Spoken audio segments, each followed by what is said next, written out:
Can anyone remember what happened last time? Called a bad Well, prank. I'm fairly sure you went to Western. Got turned away. I meant last time we played this campaign. Yeah, of course. So Yeah. the temps. No clue. No clue. So Oh, actually, All that's I a lie. remember There was the fucking the creepy gnomes. the creepy gnomes. Were they gnomes? Yes. Yeah, they were gnomes. Yeah. The hotel that you decided to stay in and pay in advance to stay in were a series of gnomes that had very funky contraptions in their rooms, which led to you all being a victim of a very unfortunate incident, which in turn led you to go out and investigate the rest of the town and take Clarence to try and take his mind off the shock that he'd witnessed. In turn, led him to communicate with his deity, who in turn granted a deed of removing said memory from his mind. Coincidentally, that meant the last 24 hours of that moment. So that's kind of where that situation left off. Additionally, Dirac met a individual who was a bit too cool for school, and was almost like an Uber an Uber version of himself. So Dirac then kind of was left a bit almost starstruck, I guess, in a way. It seemed, at least. I'm very much like. I wonder if I should do my hair like that. Like I just like fully saw him as just like a really cool guy. He's probably not even very aware of the fact that he looked like him or anything like that. He's just like, yep. He seemed pretty cool. I want to kind of be like him. Yeah, he seems pretty cool. It's just completely flying over his head that it's some kind of hallucination or whatever. Exactly right. So, and that's where we left off. So, making your transition through to the center of the center slab of the heart of Craghammer, overseeing the immensity of this city and the dwarven architecture that surrounds it, you were left to your own devices. Well, putting in mind that this center slab, most of the residents are dwarven elite or wealthy merchants, and you also have the carver barracks here as well. The city's non-mining businesses are also situated in the center slab, so you have smithies, breweries, jewelers, tailors, butchers, and other said trades that are available here as well. Butchers, bakers, candlestick makers.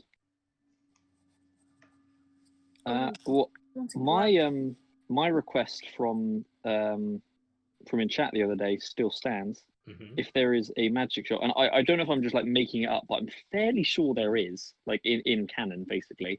But if I'm making it up, feel free to prove me wrong. But I'm fairly sure there is actually a magic shop with like I think it was an elf worked there, and he was like the only elf in Craghammer or something.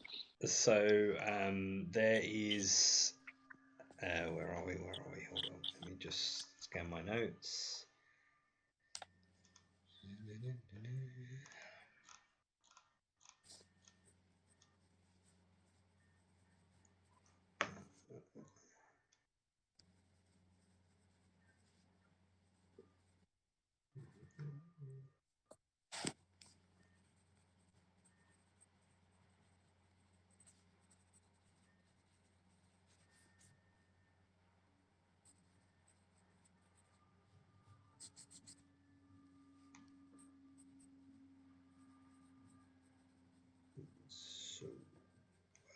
There is one elf that lives in Craghammer. you would have known this being from here, or at least spending a large amount of time here. His name is Tremaine, and he is the owner of the Value of Valor, and it is an arcane. Hold on. It's an alchemist and arcane shop in the upper tier. Just in this area, then. Lovely. Oh, near enough. Mm-hmm. Oh, I say we go there then. Just to, if there's anything else anyone wants to do, but I think Girak is itching to get himself a magic shield. He wants to do something cool. Speaking of which, we also need to find those items that what's the face left behind, but I think we're a way off from that. Wait, what? What's her face? The what's her name? Zeppelin. Oh, that That whole thing. I Yeah. should probably contact her. We've just completely blanked the whole of Western since Imagine if she's just like, Fuck yeah, you you just guys. fucking left me in the woods. What's up with that? Yeah, I'll do it in a bit. We'll go shopping first. I've got a few things to pick up. Like an apology gift. No. More like I need cool shit kind of thing. Hey, so crazy we haven't seen each other for so long. So about those items. Oh shit. We can't get too friendly because she wasn't very friendly when we first met her. So I refuse to be nice. She's brought it upon herself. Well, I think in one level I might be able to get around in general quite quickly via trees, so I can pick them up then. It'll be fine. Well, you can walk through trees now. No, next level. Oh fuck yeah! Tree stride. Yeah, You guess wanna who's be such a finally cool read the player's handbook and found out they've got actual spells they can use. Yeah, oh wait, tree stride. yeah. Tree, I've got tree strides. I think tree stride isn't the one that lets you do it like from city to city. I think that's Goddamn. it's Oh got- no, that's transport. tree by stride is the advance. one where tree stride is the one where if you're in a forest, you can basically flash step between trees. Like so, if we're in the woods, you could use it to go real quick. But I'm not sure if it lets you like bring other people with you. Gotta go fast, isn't it? Oh yeah, Fine. Well, in a few levels then. yeah. Soon. Okay, so you head to the Value Valar. Making your way through the city of Craghammer, there is many kind of very well dressed dwarfs that kind of do stand around the forecourts on the road as you head in the direction of the Valued Valar, to the point that you yourself, Jirak, can't remember them being as well dressed as they are now. Yeah. I probably remark on that. I'm like, I don't remember it being this fucking fancy. Yeah, it's pretty fancy in comparison to what you recall it being. So, you come to the shop and you do see a very tall elven male squinting into a monocle at a gem.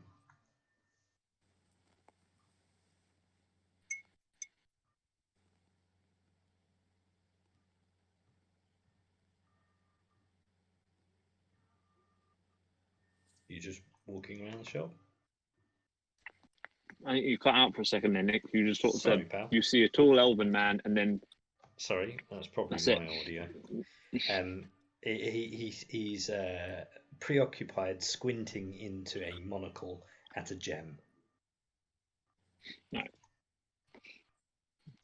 I make a fuss when we enter. Like, oh wow, that looks cool. Sort of to try and spark a conversation with him. And before we go in, I'm going to go around and tell everyone to put their most magical items on display, because I've heard about this guy. He's an elf, so we're gonna have to. No offense, Lana, but we're gonna have to, fluff him up a little bit, make him think we're a lot cooler than we actually are. Not that I would ever do something like that. And I walk in, like, trying to figure out a way to have like the blood spear on show, but not like look like I'm about to rob him. And yeah, go inside, and I'm just gonna take a look around, just see what's on the walls, what's on display. Yeah. Kind of, you can see him obviously investigating the gem, but keeping an eye as you look along.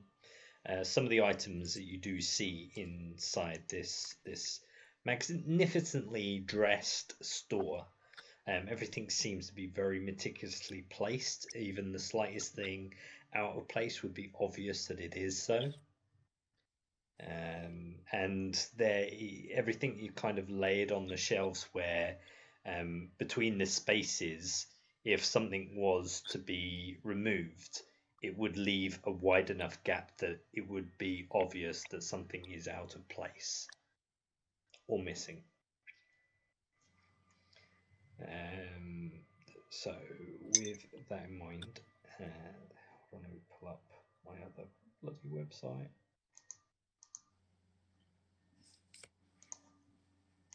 So you do see there is a clothes rack that seems to have a cloak that kind of gives a very subtle shimmer. There is a kind of bustier kind of figurine that seems to have a pair of goggles that kind of sit on the forehead of this bust. As you're looking for shields, you do see that there are 3 shields here. Spoiled for choice. Yeah, it's kind of hard to realize or negate what they actually do. There is a shield that has like almost like an image of an open mouth on it, almost like a shouting kind of appearance. You see a rounded shield that has a series of like star-like symbols. I like that. And you see a shield that's almost oval in appearance, that has a series of gems along the top end of the oval and the bottom. There's a series of like triangle jagged edges that kind of have gems encrusted, and a big kind of symbol, almost like a trident looking symbol, but a little bit more sort of fancy, almost fleur de lis kind of fancy.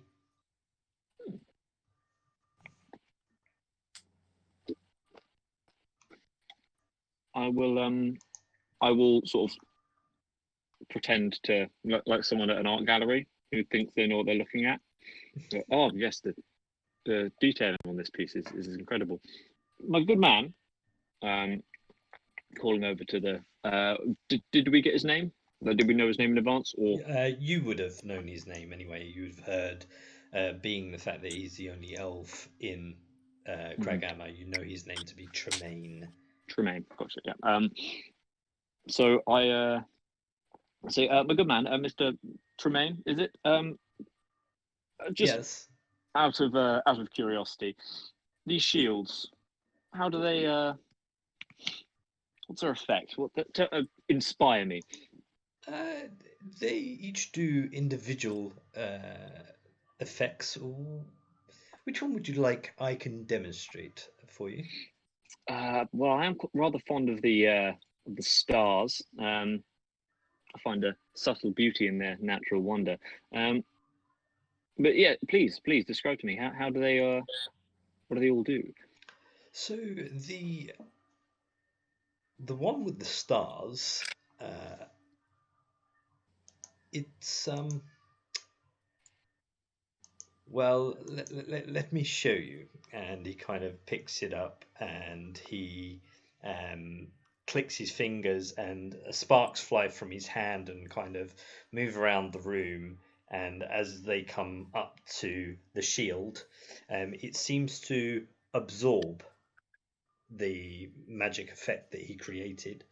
He says, and he kind of looks at you a little bit pompous and says, "Now you see it, now you don't.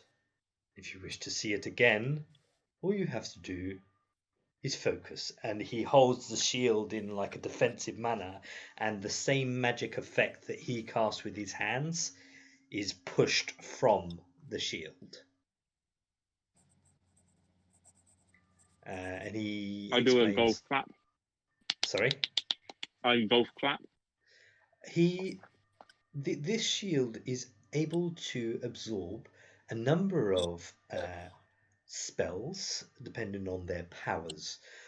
My spell was very mediocre, so it had no issue in absorbing said spell until, of course, I required it to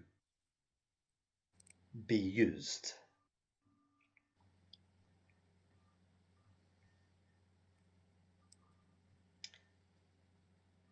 Is that something that interests you? Very, very.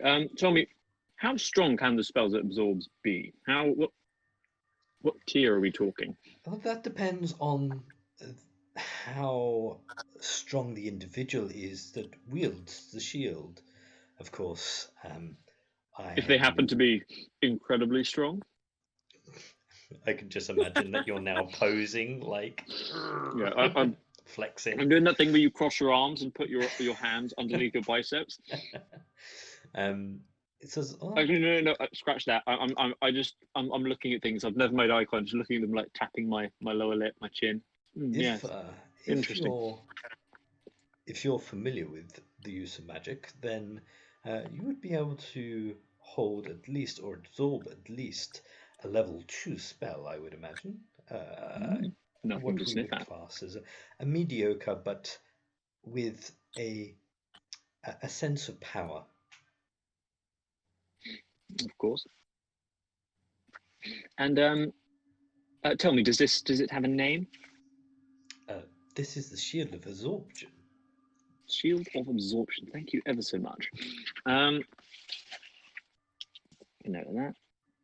And tell me, this one with the are these all your own productions? No, of course, some of the more extravagant items have been fashioned throughout the centuries. These are relics that have been part of my collection for some while. Of course. So the one with the mouths, for lack of a better term. Yes. And this is rather interesting. I would imagine someone of your caliber would be very in tune with this one. Please, if you don't mind holding the shield for me. Oh, but of course, I take it, strap it onto my And he shield goes arm. over to like another kind of racking and picks up a sword, and he says, "Of course, I do take care." And he kind of raises it above his head and swings the sword down onto the shield, and you hear, "God, I think my mother could have hit me harder than that." Oh, I say.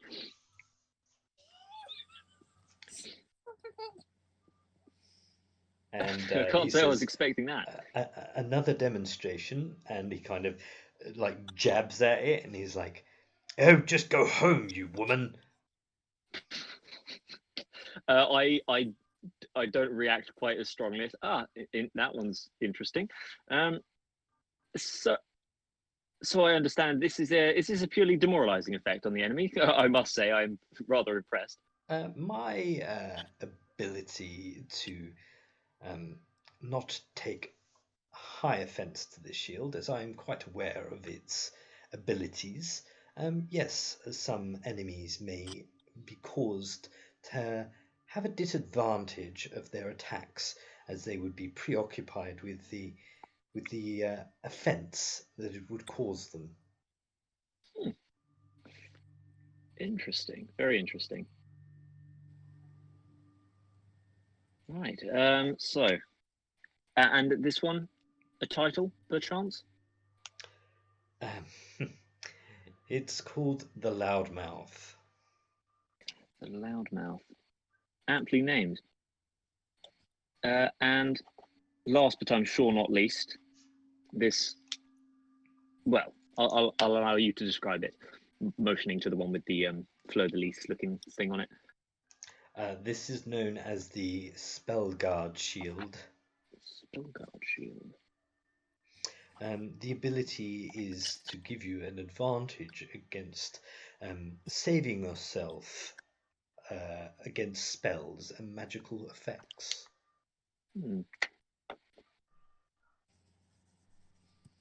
If someone was to cast a magical attack against you, they would have a disadvantage doing so. And is that purely spell attacks? If I was to be caught in a, let's say, a fireball or something similar, that wouldn't affect it then. Okay, right. Well, interesting. I shall think on that. If anyone else has anything thereafter, unless you have a spear that can beat this, and I motion to the blood spear, then I think I shall just think on that for the time being. Intriguing. What's the cloak over here? You seem like a fashionable sort. This is referred to as a cloak of many fashions.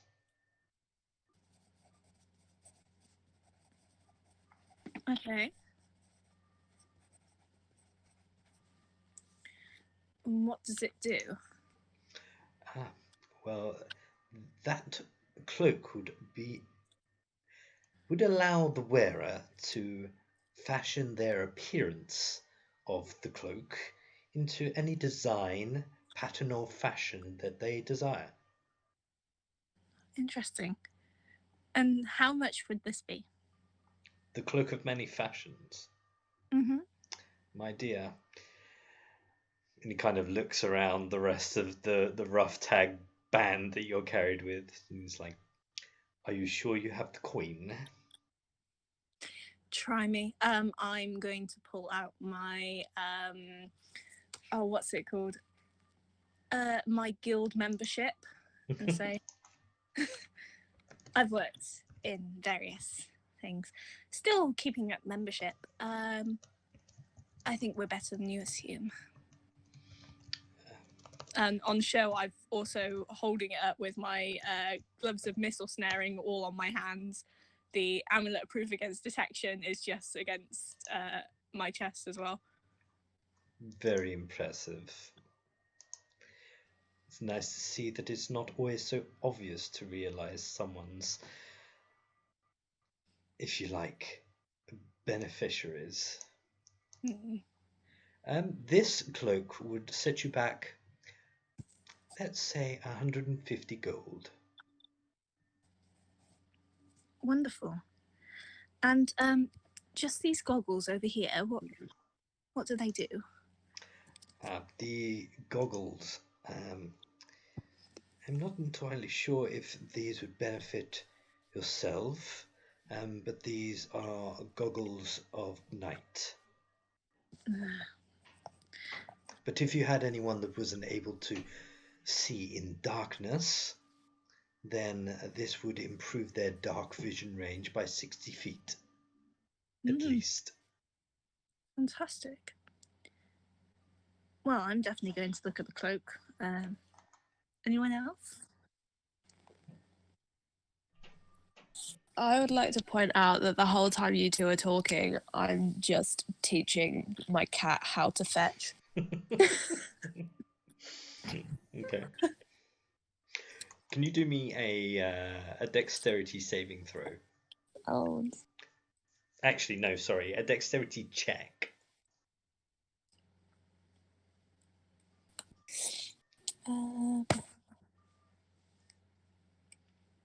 I will say the DC is 13. Oh, Isn't that one anyway? So you stand in the doorway of this shop, and while you stand in the doorway of the shop, paying attention to Eben and trying to train him, you pick up an object and you aimlessly throw it in for Eben to chase. In doing so, you break several items on a shelf. oh. And, Can I cast invisibility on myself, please? well, as soon as I'm they not break, prepared. you see Tremaine look over in your direction. Yes, if you wish to cast invisibility, you will do so before his eyes. Yes, please. You know this is going to make it look like you're trying to get away with something, right? Thorfinn, where would you be in conjunction to Summer? I'm just sitting outside the shop. So I have no money. Sitting on the floor, feeling sorry for myself. Okay. With Kegger. Kegger's not allowed in. So No, you can't come in. You knock everything over. ball in a china shop, love it. So he walks over in your direction, Summer, you being invisible. I've run away. You just turn and run? Yeah. Okay. As you turn and run, can you make me a wisdom saving throw, please? Oh, shit.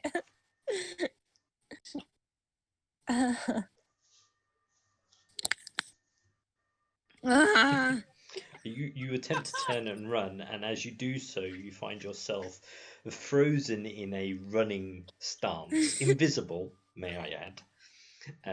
And you feel the grasp of a very delicate, slender, elven male hand grab you by the scruff of your clothing behind your neck and picks you up and turns you around, and he says, "Your friends may not be able to see you, but I am well versed in people trying to deceive me.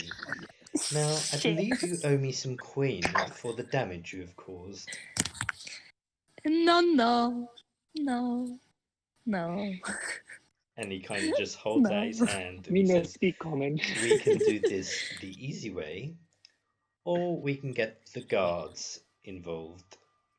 Oh. Oh. Now, I do believe the items and the damage that you have caused, I would say a nice 250 gold would compensate for the damages. She's not with me. Lies. Here in my life. Fucking liars. Who is this woman? Who brought her in here?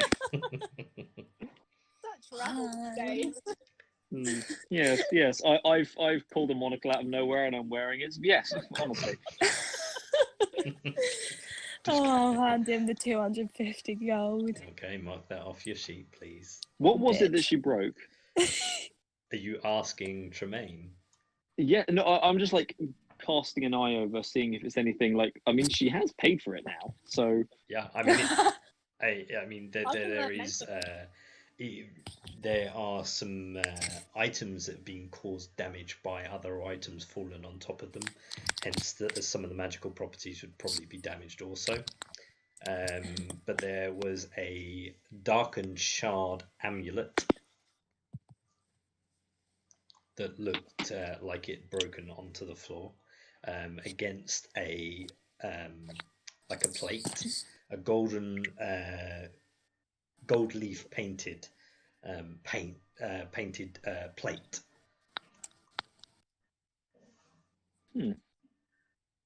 A gold plate. Interesting. Is the plate still in one piece? No, the plate was broken by the Dark Shard amulet. And the dark shard amulet's okay. The amulet itself is in one piece. The Dark Shard is separated from the amulet. If I cast mending on it, would it heal the dark shard? Maybe not. You can try, But but it well, may we've not. technically paid for it now, right? I mean, you've paid for damages. Oh shit. Oh right. Oh, I thought it was like a break it, you No, buy no, it kind of situation. No. It's, If oh, it's you're just breaking, paying you to paid to fix it. Right. To be honest, that makes a lot more sense. Can't say I'm happy about it. I would love the cloak, actually. But if we spend a bit of money in here, damages aside, how about we do a little bit of negotiation on the price? Go ahead and make me a persuasion roll with disadvantage. Disadvantage? Saw that one coming from a Your mile friends away. have broken stuff in the shop. I've not been any part of that. You've As clearly stated, we're not with and them, we're not associated with them. yourself with the rest of them. Oh dear. Oh dear. Oh dear. Oh, please don't fuck me. Oh, fuck me. Today's gonna be great, isn't it? Kind of Would your looks at merchant you make it? Your and- merchant thing make any difference? I'm guessing not. She's still broken. I'm guessing not, no. So, with this kind of stern, like, look after the incident that just occurred, there's a little bit more of a friendly manner about his look towards you, and he's like, I'm sure reasonable pricing would be fair. I won't punish you. Any additional payments for the incidents that have occurred on this day. What is it you're wishing to purchase? Just the cloak, but as are you going to purchase anything, Jack? Still taking a look at these shields. I just can't make my mind up. Is there anything else in the shop? Like I don't want to, put down a load of money for something and then turn out there's something 10 times as cool, like right next to it. I mean, as you kind of are looking around, and this has clearly been asked, Tremaine turns to you and says, is it particularly a physical shield you are looking for? There are other items that would enable you to have shields. You understand, I sort of like motion to my own one. It's more of a, I'm rather fond of the use of a shield. So it's more, I'm looking for a replacement. However, if there is something that could,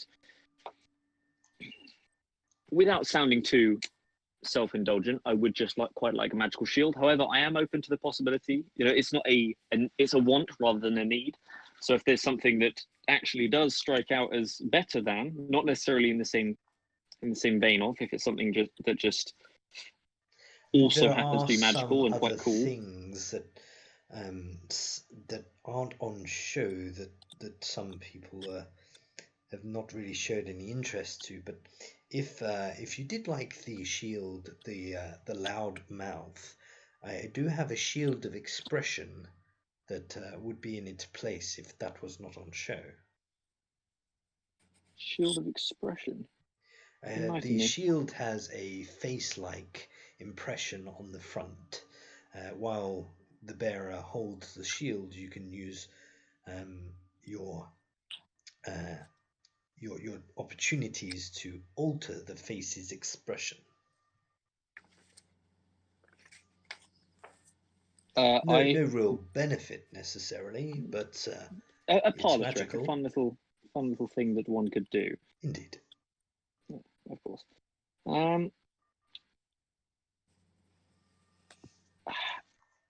I want to follow the polite way to basically just say give me a list of your catalog, basically tell me everything that you have, so I can have a proper look through. But shield wise,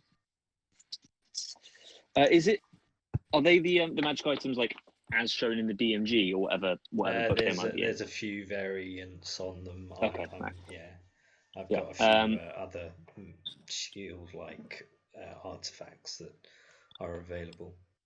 Okay, so the shield of absorption, does that essentially work as a like the absorbing Ioun stone?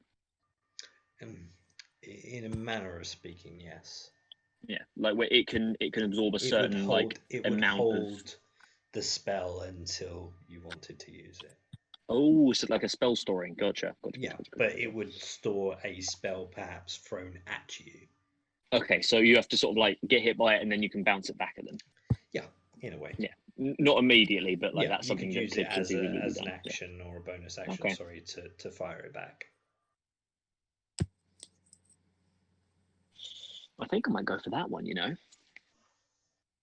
Yeah. How much is your the shield of absorption? I rather like the aesthetic. Given the abilities of the shield, this is a little bit more pricier, of course, with the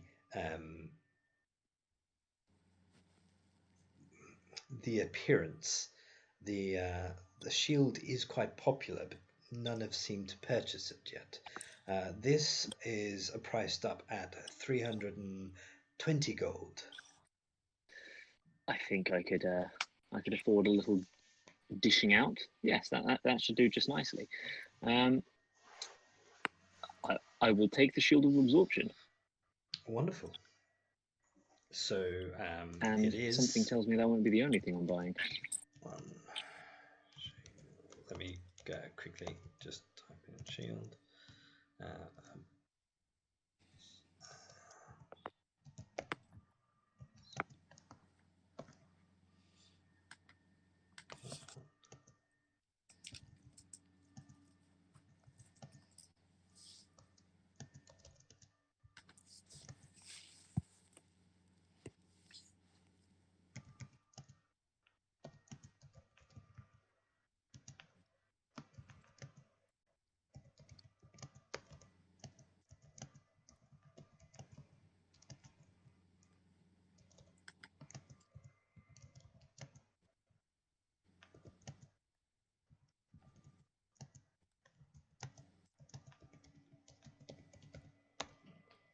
There you go.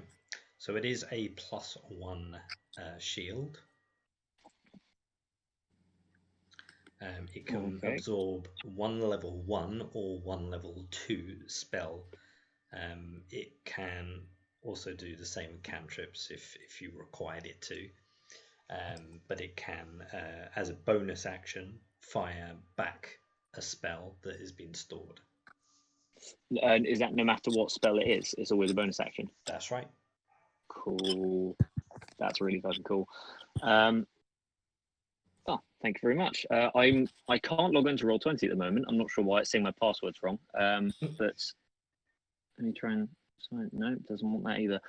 So I will mark. It was 320, right? I'll mark it down. 320. And then 320 gold. Cool. And also, so my breastplate has the slots in the side of it that can fit the enchantment gems. Does this person sell those gems by any chance? They do, but I can't remember where I put my notes of those. Hold on. Is it similar to the ones that were for Summer's staff, where it was like a certain price for? Yeah. I think I've got that written down somewhere. If you have that, I think that might be in my notes. I can't open it at the moment. But if you open my my little the handout that you've given me, have a look in there. Jirax notes. That'll be it. It's quite outdated, but I think I have that written in there. I think.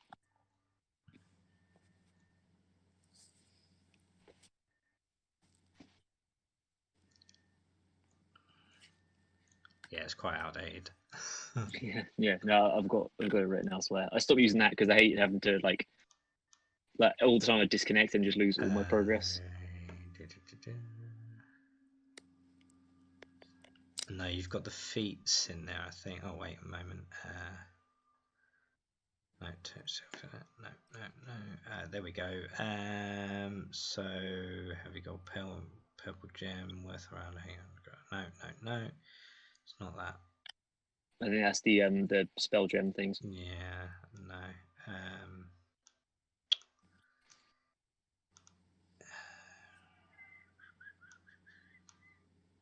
No, let me check my notes because I think I did have it somewhere.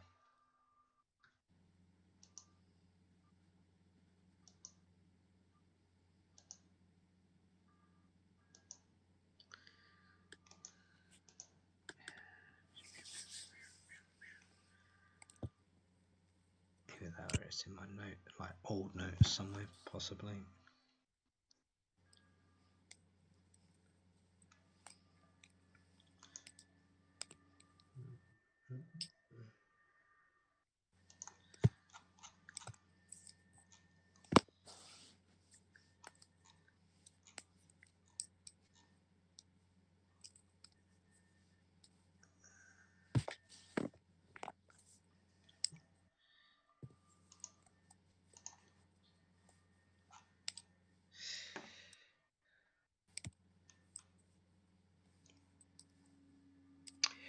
So,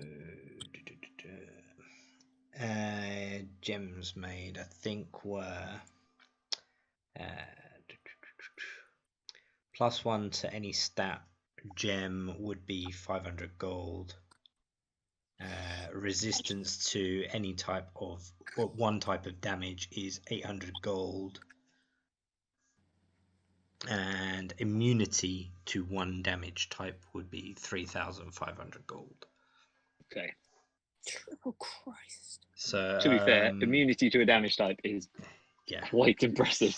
I think I did it so it was 500 gold for a 1d4 of a damage. But this is on my type. armor, so yeah. So so yours would unless be a I'm stat going to be or chest bumping a people, stat or a resistance. yeah, or immunity if I'm feeling if you're really feeling frisky, really but I don't think I have enough money for that. You could always save it. Yeah, I don't think I will. For that anyway, I'll save money. I think I've got like around 2,000 gold. I think. No, you don't, hun. Don't I? No. How much do I have? You have. Let's see. I think I gained. 43. Wait, 143. 843 without the 300 odd quid that you've just spent. There is a Orphan person pretends to be asleep outside. Yeah. Keg of growls. I don't know. Oh, I remember now. Because I remember thinking, holy shit, we've never had this much money. And I couldn't remember if that was before or after. Oh, that was before, because I found the message that I sent you the other day, because while I was looking for something that we wrote, oh my god, right. 5 minutes. Okay, right. Well, I shall rethink then. I think I'll just stick with the shields. Surprise, surprise. Okay. Oh, Lana's begrudgingly counting out 150 gold. Okay.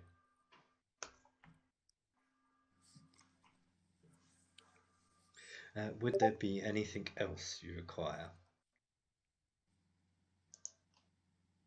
I think it might be good. I'm good. Well, not that having much choice in the matter, but I'm good. I'm gonna take the cloak. Okay. Rip. Yeah, rip. Okay. Yeah.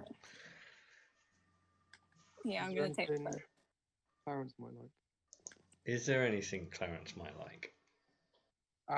What kind of stuff do they sell? He'd be looking for like rings and gloves, and rather than weapons. Let's have a look and see what kind of rings there are for you. He's all about the bling these days.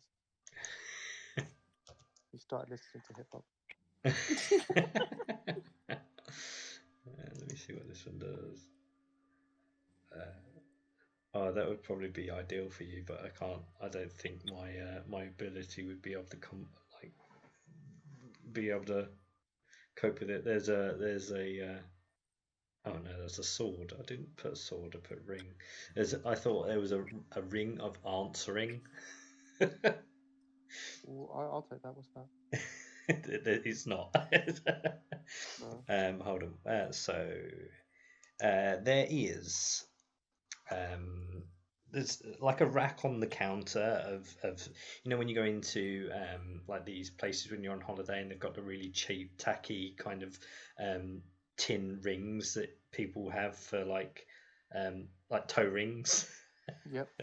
You kind of see a rack like that that's full of rings. They're not toe rings. Well, you could probably put it on your toe. You are a halfling. No, you're not. You're a gnome. Gnome. So there is a ring of invisibility. Always comes in handy. Indeed. There is a... Oh, that could spell horror. There is a ring of telekinesis. That's a good one. And there is the ring of the ram, which is it's a known ring that you've probably seen several of these when you've been in shops. It's kind of one of them popular kind of things that just seem to be in every magical shop. What does it do? The ring of the ram has 3 charges, enables you to expend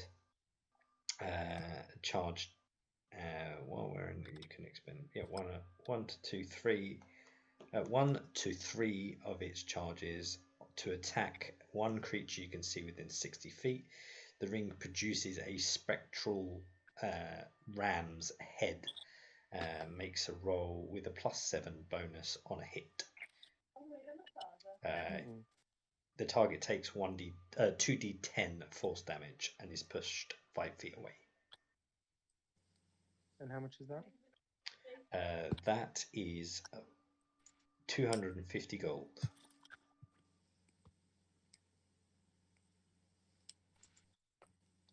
$250. And what does the telekinesis do? Sorry? Obviously, the ring of telekinesis? The ring of telekinesis, while you wear this, you can cast telekinesis spell at will, but you can target only objects that aren't being worn or carried.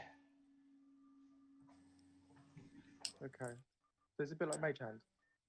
Yeah, in a way, I guess. It's got more weight than Mage Hand, and you can use it to attack people. Because you can use telekinesis to throw things. I mean, at the people. actual spell telekinesis is a 5th level spell. Okay. I think is anything up to £3,000. I think is the limit, off the top of my head. Holy shit! Yeah, 1,000. 1,000. Oh, it's only 1,000. Yeah. Damn. Still, that's like a Ford Fiesta. Yeah, you're going to find a lot of them in Tal'Dorei. Yeah, well. Or I mean, a that's a particularly horse large or a ox, cow. perhaps. Yeah. And how much is that one? That one is 340 gold. 340. And the ring of invisibility, is that at will or is that like amount of charges?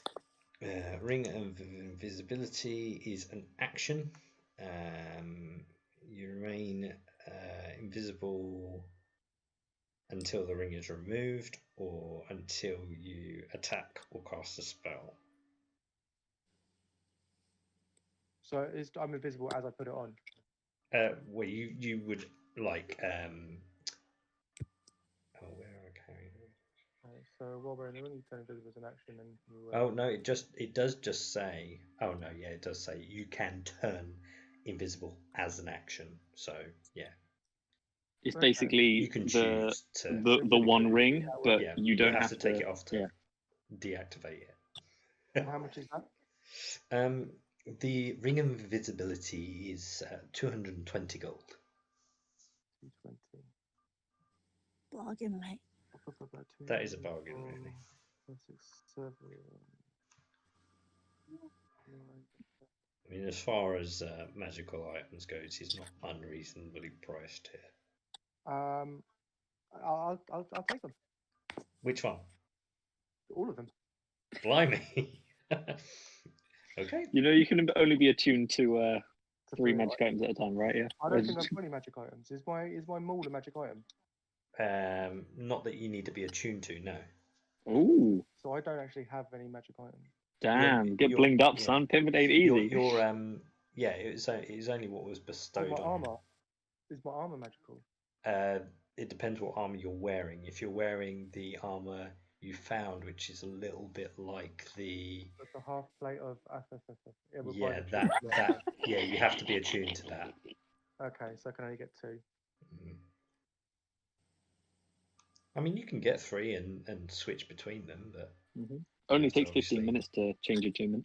yeah, And you can still have them all on and just have yeah. rings out your ass.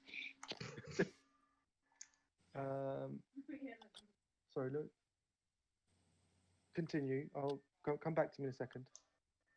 So I'm just going to read the telekinesis spell.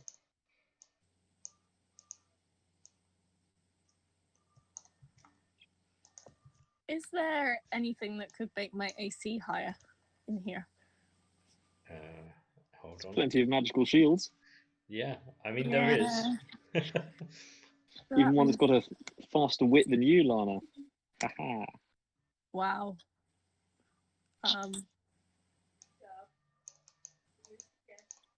Oh, why is that not working? I don't know. Other than a shield. Give me a second. I'll have a look and see what's in his store. I'm just trying to copy something that's not allowing me to copy.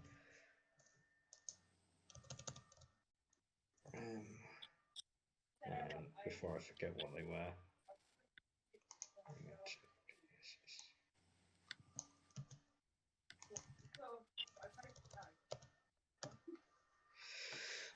So anything to improve your AC.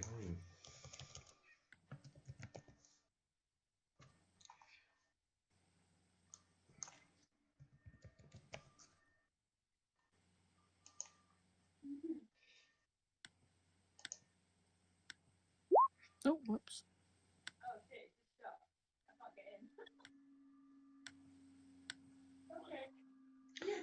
There is something called the Brooch of Protection.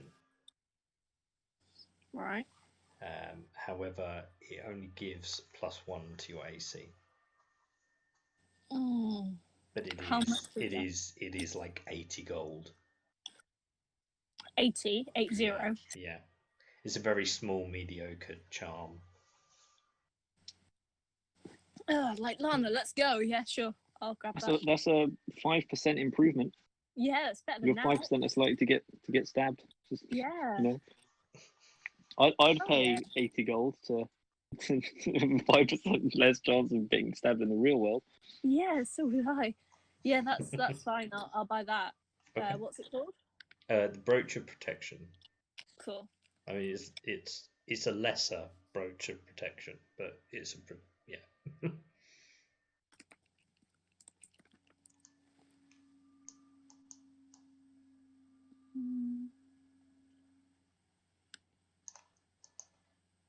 Yeah, cool. Okay.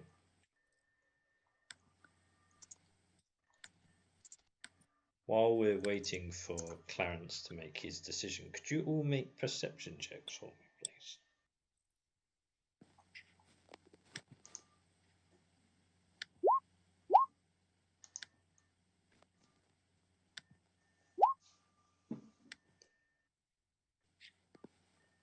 Wow. Clarence is too busy concentrating. Have you made a decision on your purchase there? Yeah, I'll take them all. I'll take all 3. Yeah.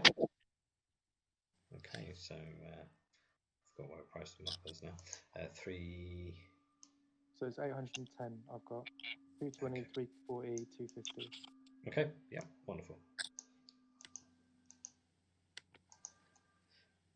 Seems that Clarence has more money than all of you. Yeah, I wonder why that is. Because no one steals from me because they know better. I'm No, they the get character messed up. actually stupid enough to actually start a PvP. I mean, Nah. to be fair, The only reason you didn't get robbed is because the DM stepped in. Oh, really? yeah, if you listen to it, he's about to go around all of us. He literally would have carried on. Exposure. Oh my god. then you really would have had to roll up a new sheet. I mean, Yeah, clearly honestly, like if Clarence had tried to kill you, I might not have stopped him. not me. Yes, because you you would be tried as a minor. Yeah, you would.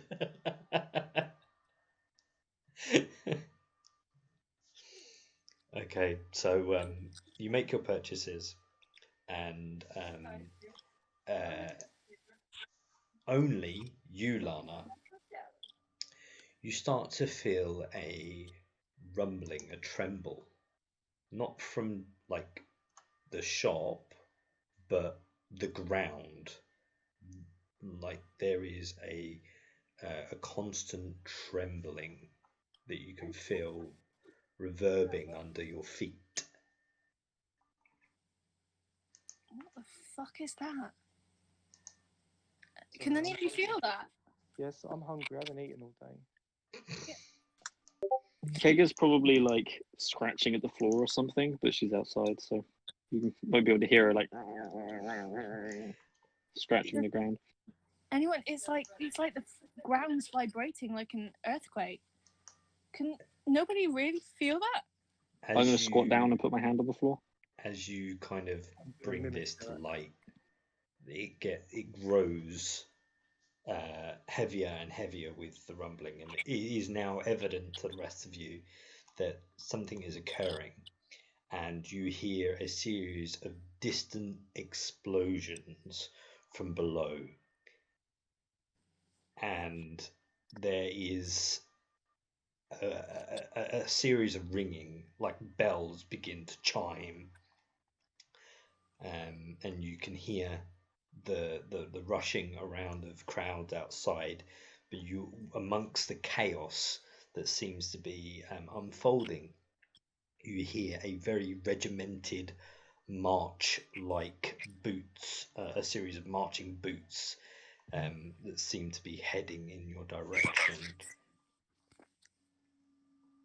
Upon hearing the marching boots, Jarrett's gonna, presuming we've paid, Jarrett's gonna duck outside and see if it's like the guy that he was talking to the other day, well, yesterday, and see if he's like, hey, need any help?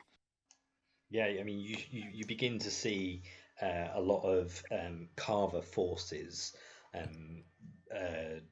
all their armor and gear affixed, and they are rushing very quickly past this shop, and you can hear a few of them begin to shout, and you can hear one of the dwarfs in the group that passed you speaking to another, and you can hear him say, "How many are there this time?" And you hear the other one, "More than we've had in a while." And this conversation continues. "Can we hold them off?" And he's like, "Not sure. They keep resurfacing. Like more frequent. Seems something's disturbed them." And they keep passing you and they seem to be heading further down to the pits below. The tremors start again as they kind of pass, but they are like a steady run, but a very regimental run. A forced march. Yeah. No. Yeah. I will call to the rest of them and say, I think we might have a job for the day, and then I'm gonna not fall in line, but like keep up with them, call Kega, like snap my fingers and get her to follow. Did everyone else Well, follow? that's another thing. I'd like to get armor for Kega. So Yep. I'll sort that out later. It was lovely meeting you, Tremaine. I hope we meet again soon. Maybe with less. So it's half an hour. time. I Yes, appreciate your patronage. wonderful. Following along. Okay. So as you seem to follow this group, you see them heading towards the pits, the lower and deeper part of Craghammer, where forges burn and miners cut out the ground below. And you reach the miner's entrance and the forger's entrance of the pits, and you're stopped by after the group of carvers kind of pass through. You're stopped by a portly looking dwarf with a big tuft of chin strap beard, rosy red nose, sooted goggles distort his vision. Sorry, but there's been a breach. No civilians past this point. It's too dang. And he kind of pauses and he looks at you all wearing your gear. He's like, "Oh, you look like brave adventurers. Well, I debate taking my gloves off. Maybe. in Do I that still have my case, beard? sorry. Do I still have my beard? Oh yeah, Yeah. In that case, in a gruff voice, I'm going to try and say, oh yes, we are very brave. Just Aang from that episode of Avatar where he uses straw as a beard.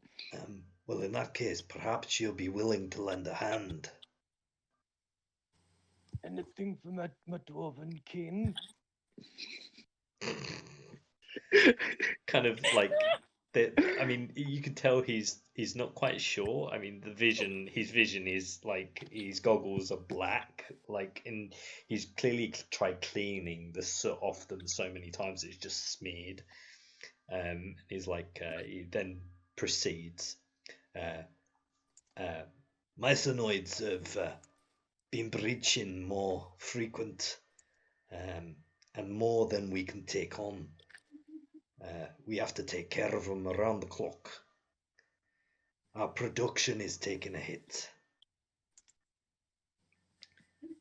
We did hire Waymind Thunderbrand and his Paramancer, but they torched down the cavern and the mushrooms never stop burning.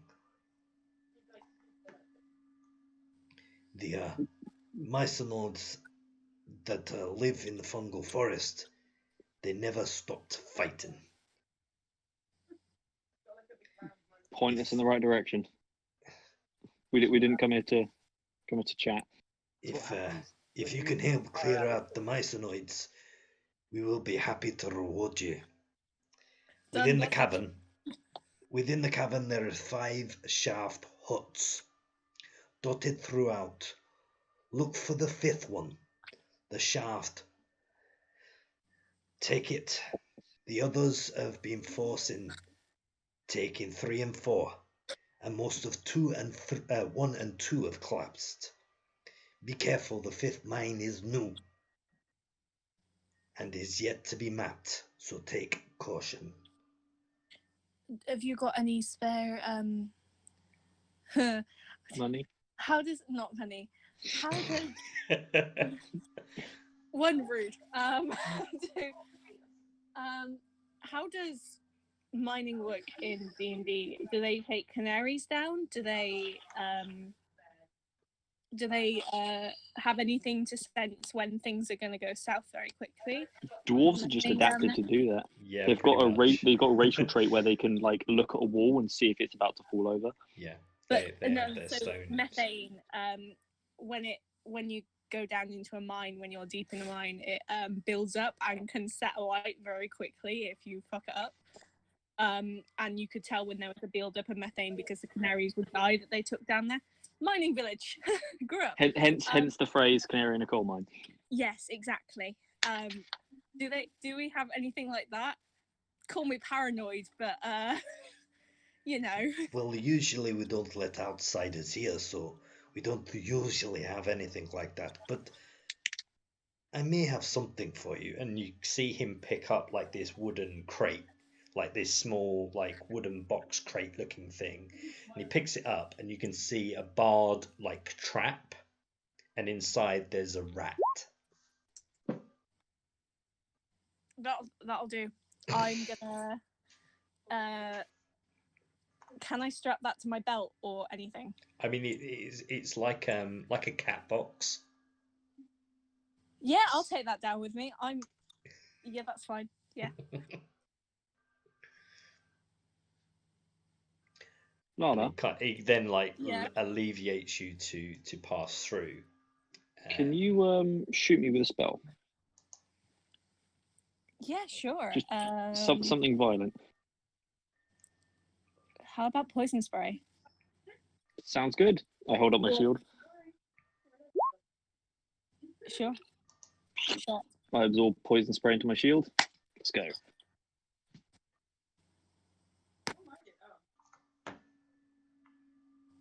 So I recommend we use fire again. There we go.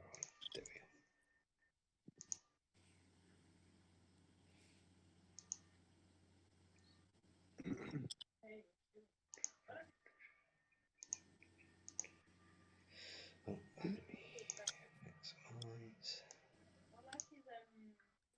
and move you guys on.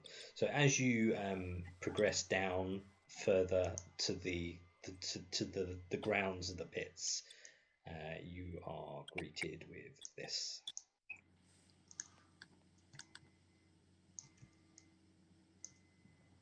Oh, yeah. I know what these things are.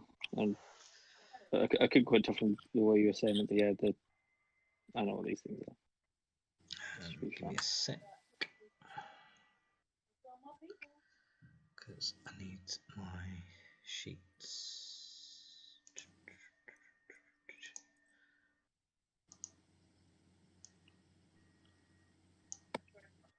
So, first thing is first. Let me finish off reading my notes.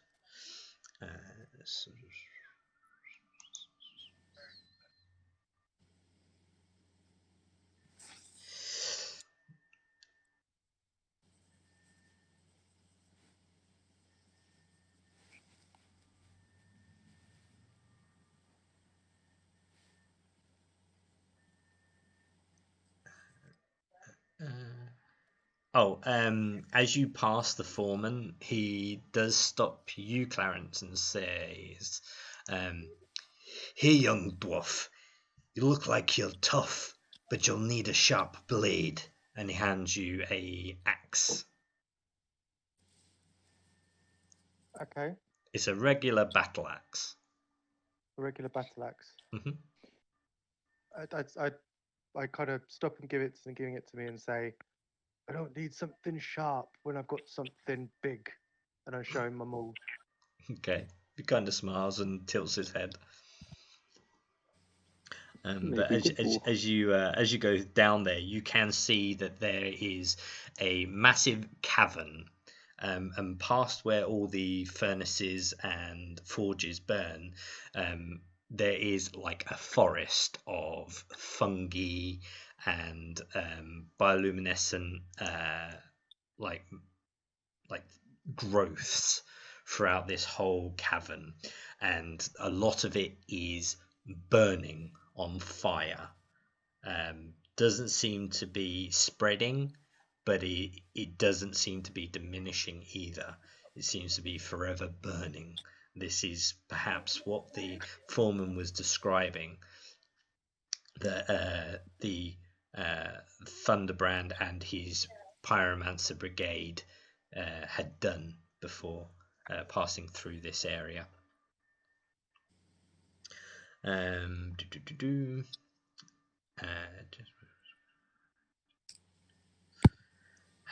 Okay. As you make your way through the forest, you see a small mushroom-like creature, probably no bigger than perhaps a couple of hands, like tall. And it kind of looks at you, very doughy-eyed, and you can hear a.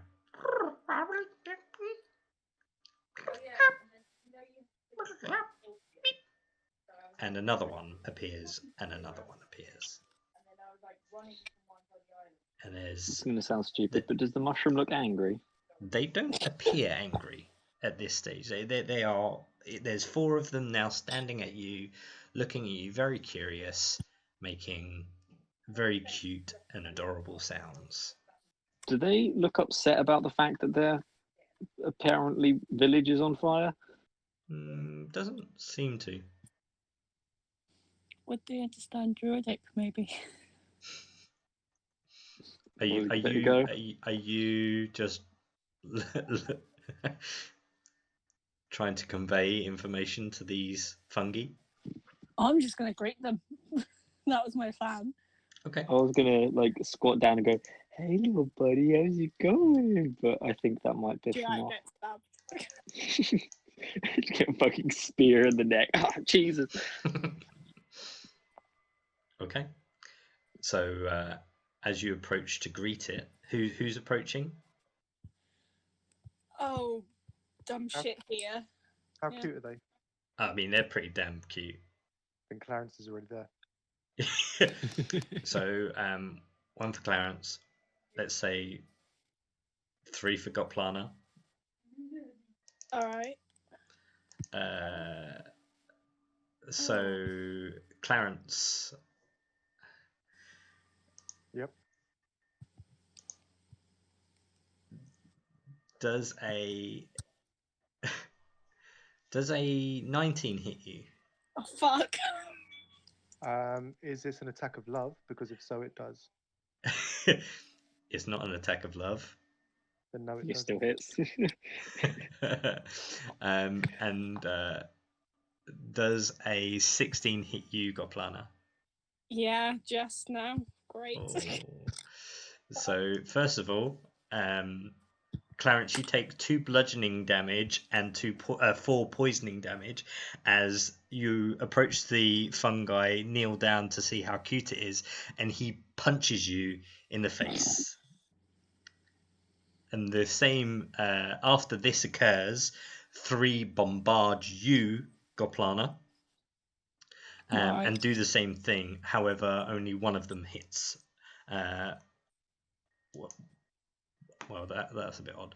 1 poisoning damage and 1 bludgeoning damage. I'm resistant to poison. Wonderful. Then in that case, take the bludgeoning.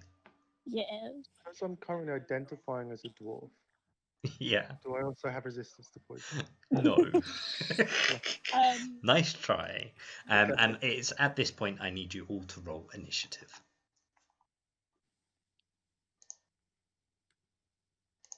Ooh, I've got AC 20 now. 20? Jesus. Mhm. What the 27? Jeez. You're in action. Oh, you're in action, you bastard. 7? Where'd you get a 7 in? Oh, did you take that feat that makes you good at rolling initiative? Yeah, but I can't remember. I think so. Because you've only got a 14 dex by the looks of it. So, yeah, you must have. I think it's called observant Nah. or alert. Alert. Yeah, that's it. Yeah.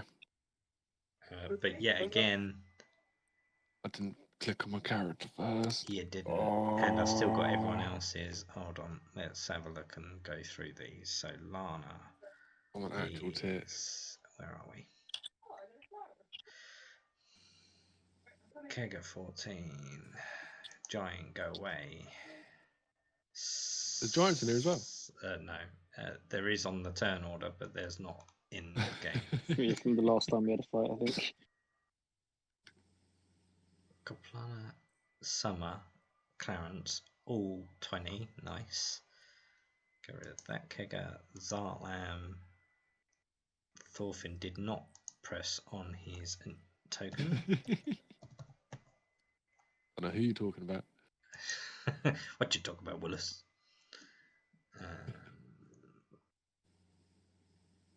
Would that mean I'm over here then? That's right. Like, And somewhere. There we go. So Lana, what's your dexterity? 18, so a +4. Okay. See if I can do it this time. Why? Ah! I still came out on top. Motherfuckers. Nick, I'm going to change that to my original one day. before we begin, I have a question to ask. go on. Can I use my rings while I'm raging? Can you use your rings while you're raging? Yeah, because I can't cast spells if I'm raging, and I'm reading the Ring of Ram. I think should be okay because I'm not casting a spell. Ring Invisibility just says I can turn myself invisible, but Ring of Telekinesis says I cast a telekinesis spell at will. Yeah, but the invisible ring of invisibility allows the spell of invisibility, so that would be a spell. So I can't use either of them while I'm raging. Not if you're already raging, you can't. I think you can use them before you rage and then Yeah. rage. Okay. So you could be invisible, rage, and then attack, and then not be invisible. Yeah. Okay. Cool. I think that in terms of mechanically, I think that would be a better way of doing that, because if you was raging then cast a spell, you would lose that rage from concentrating to cast a spell, if that makes sense. Also, it would end because you didn't attack anything. Yeah. Yes. Okay. So first of all, we have Thorfinn. Yeah, we do. Yeah, we do. Only good roll I'm gonna get. For your initiative. I want to jump into this guy here and do a double attack. Well, dual wield. Mm-hmm. He's fine. Get a bit closer in this.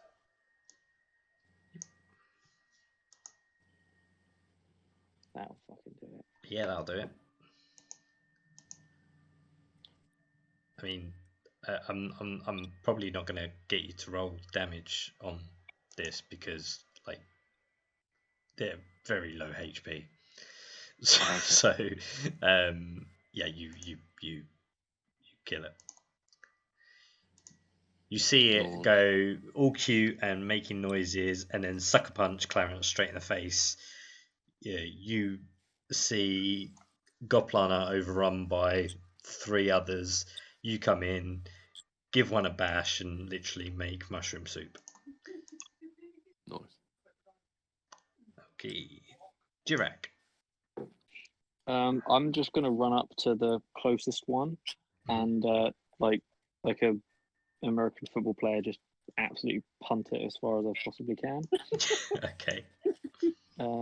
If it actually, there we go. Yep. Yep. So that'll hit. Rear back, kick it straight in the gut.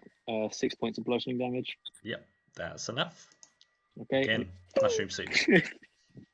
Nice. And then I'm gonna, on the upswing, take another step and perform the same on the one immediately behind it. Okay, this one. Yep. 18 to hit, another Yep. 6 points of bludgeoning damage. Yeah. Get away, you little shit! Yep. Sorry, kicking it as far as I can. Okay. Kaplana. Would I know what these things are? I mean, they look like mushrooms. Yeah, evil mushrooms. I mean, they Try don't and eat it, look see if you get evil. a reaction. I'm going to thorn whip one of them. But you've got one left Oh, we've only got one left. that you can see. This one, yeah. Capture him.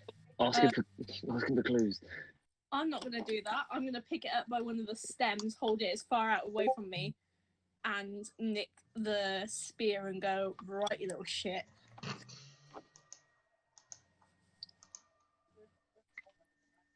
Anything else? Well, I was hoping to maybe. Oh, can you? I was hoping to maybe question it. Does it understand me if I talk at it in all the language I know? All the languages I know? It doesn't appear to. Oh, I mean, you could try. It hasn't spoke any language that you can comprehend. I'm gonna cycle through the ones I know. So I'm gonna cycle through Common, Druidic, Doesn't react. Elvish, Doesn't react. Halfling. Doesn't react. I would say that was your turn. Oh fuck me, Sylvian! Just so I don't waste it, Sylvian. Doesn't. Bastard! I'm just gonna hold it up for Summer to deal with then. Summer. I'm gonna whack it like a pinata. Okay. She's just like trying to interrogate it, and then from off screen, there's just a fist comes in. Makes it better is that she's actually got a Of course, quarterstaff, so it Oh works. yeah. Let us see from Cat Oh in the Hat. yeah.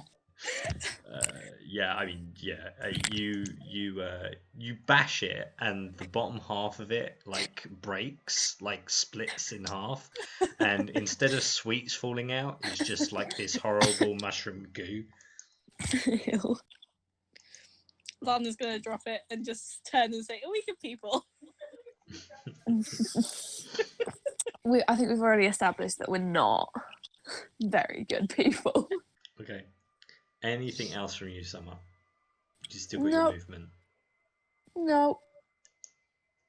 Okay. Kiga, Clarence, even. Is there anything to do? They're all dead. There's anything that you can see within your perception.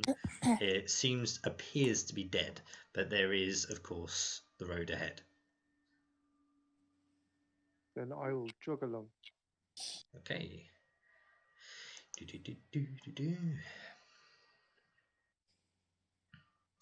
Can you roll me a perception check, please? Yep. Okay. Good to know. I was not upset. What are you, weird chicken? Who are you calling a weird chicken? Nina's playing Animal Crossing. Oh, What are who you, have you you got as weird a, chicken?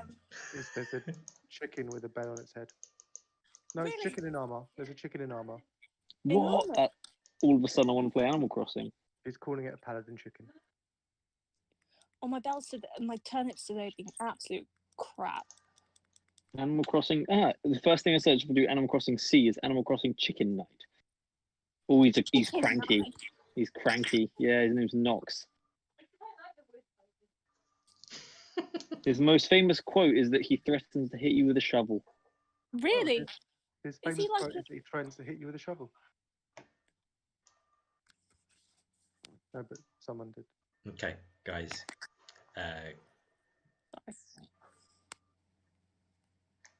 Kega.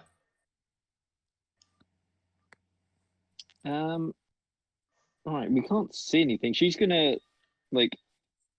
Obviously, she isn't actually a dog. 1, 2. As soon as she 4, moves 5, 6. past where Kega is, she'll need to do a perception check. Yeah, I'm just gonna like basically run her forward, and I want her to sort of like sniff the ground and see if she can like sniff the goo that's now covering Lana, Yep. and then see if we can use that to track him down. Yeah, you can try that. Sure. So advantage Definitely. because I've got keen senses, Yep. relying on hearing and smell. Sure. But +5. Let's see. 18. Yeah. Okay. Could you do me a intelligence check, Me or Kega? Kega? Oh, she's actually. I think. Clarence, what's your intelligence? 10. Okay. Not that bad. Yep. Still roll like shit. So Kega starts sniffing around and then like points out some of like these mushrooms that are above you are the threat. I I mean, there are There are mushrooms everywhere. Yeah, but it's those ones. The blue ones are the ones that I need to worry about. Gotcha. I ready myself to attack. As far as Kega's concerned, yes. Okie dokie. As a reaction, pat Kega on the head and say, "Good girl." Good girl. So, She immediately flops onto her back. Kega being like the investigative pet that she is and making sure that she's doing good work, sniffing out the threat, and Clarence clearly distracted by the flames and the mushrooms around him, does not see the approaching Mysonoid run up to him and attempt to punch him. They do love a good punch, don't Yeah, they've got a fist attack. That's about as good as they get. they? Where's my sheet for those? Sprout.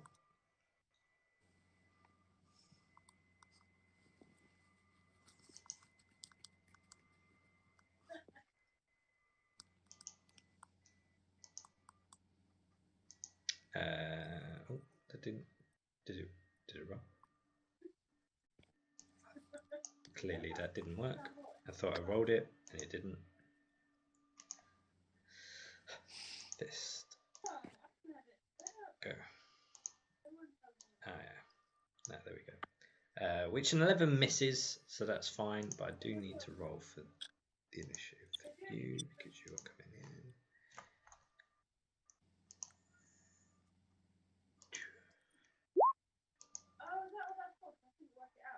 I love the fact that they're crap. What's my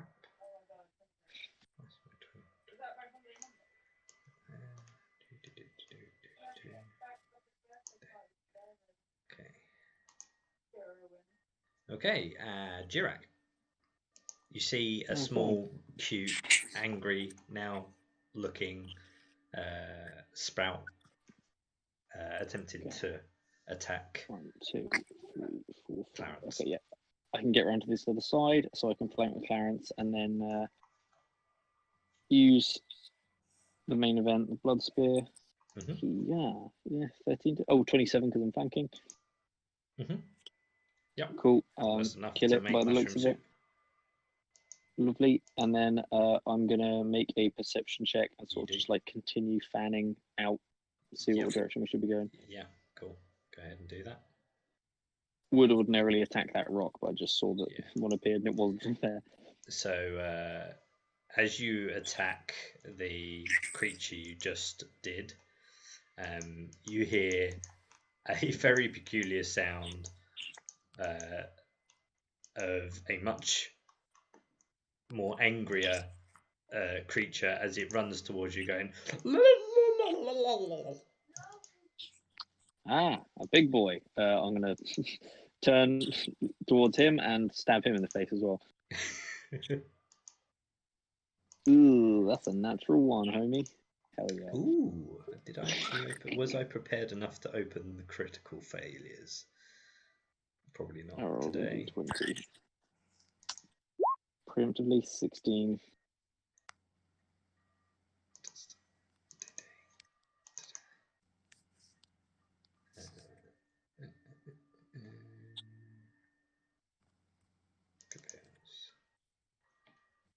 I did have a hope. What are you? A spear, so that's just a melee, isn't it?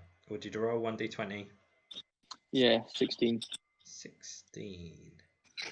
Ooh.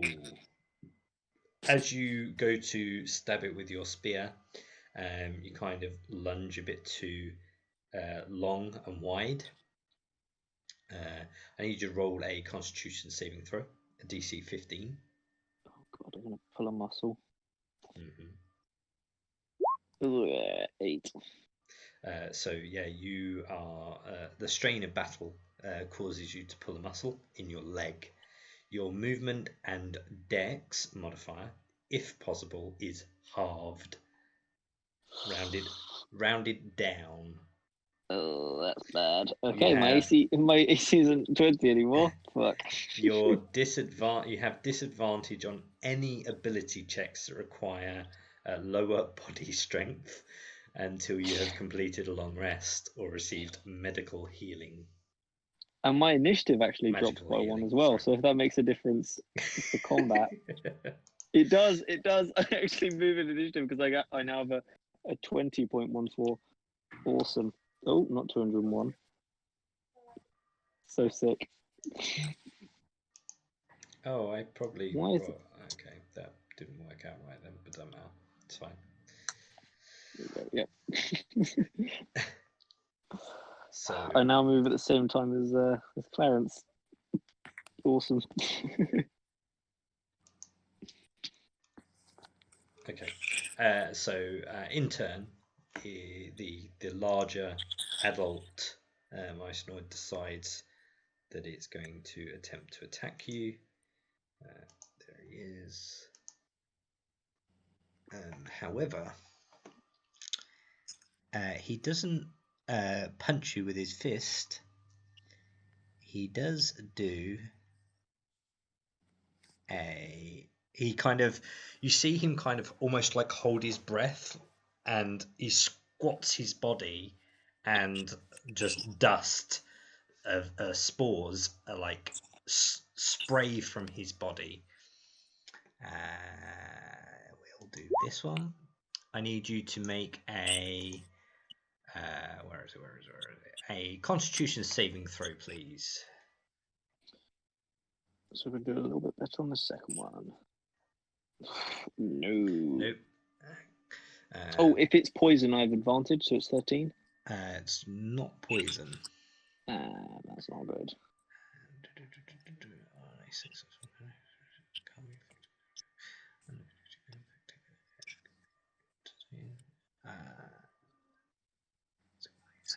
A random effect. I need to know what the random effect is.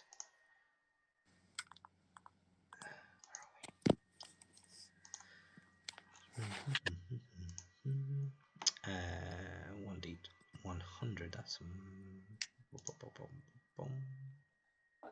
1d100 is 82. 82. Okay, you are constantly scratching a unseen fungal infection. Ooh. Ooh. I do that thing like I lift one leg and kind of like unstick. Yep. Yeah, that's pretty much all you do for that currently. And because does he have a multi-attack? No, he doesn't have a multi-attack. That's fine. That's all he does. Thorfinn, if you wish to attack him, I do need you to make a perception check in order to be able to see him, unless you wish to move closer.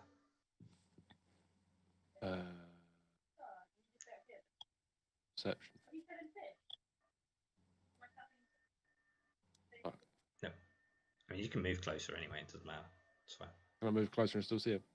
Oh yeah, he's attacking Jirek. Okay, cool. It's just whether or not you wanted to attack him straight from there. Yeah, I'll go to about here, and then I'll have to dash the rest of the way.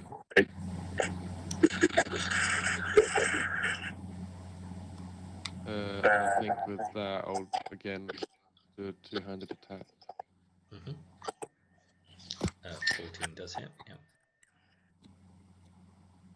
Oh, yeah, 17 also hits.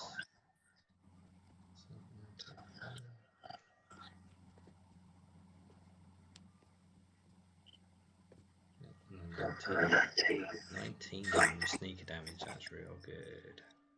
Yeah, that's enough to turn him into a pulpy mess. There is now a glowing, gloopy pulp on the floor. I'm going to jump in it so it splashes all over Jirek. Okay. Don't make it any worse. And start wiping it off. Then I'm going to do a flip. Does I'm it? standing flat on your rock with the 12. What does medical healing mean? Does it mean like with a healing kit? Does it mean with? Magical, like a spell. I'll sigh and just hit him with a healing word. Thank you very much. So that fixes my dex, yeah? No, that's just you stopping. Or is that the fungal infection? Oh no, sorry. Which one? I don't think that stops that. That's a disease, so you'd have to have cure disease. Yeah, you would fix the sprained muscle. Yeah. It's probably like a lung infection, right? If he breathed a load of spores at me, like I've probably got like fucking cordyceps growing in my lungs. Yes. Okay, you are no longer at the disadvantage you had before. Okay. AC goes anything back else from you, Goplana? Oh, that was my turn. Shit. I'm going to move.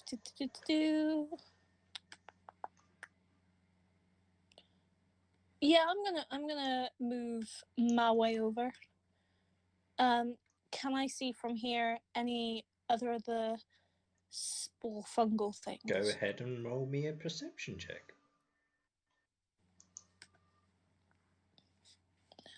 I mean, all around you, you can see mushrooms, so it's kind of hard to distinguish.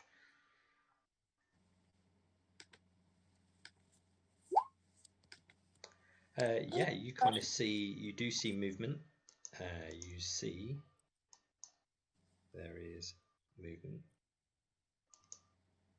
over here.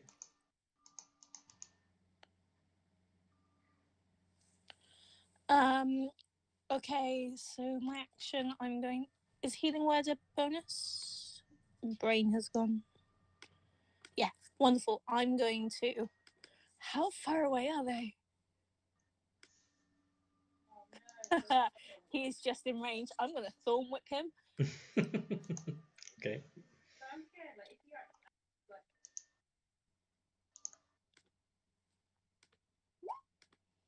Oh, hello. Yeah, that hits, and that is enough to make mushroom soup. Wonderful. I'm just going to shout out to the rest of the team that there is, well, quietly so we don't get overrun by them. I'm going to mention it to the rest of them that there are more coming from in front of us. Okay.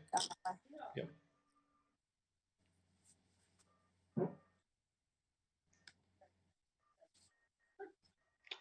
Summer.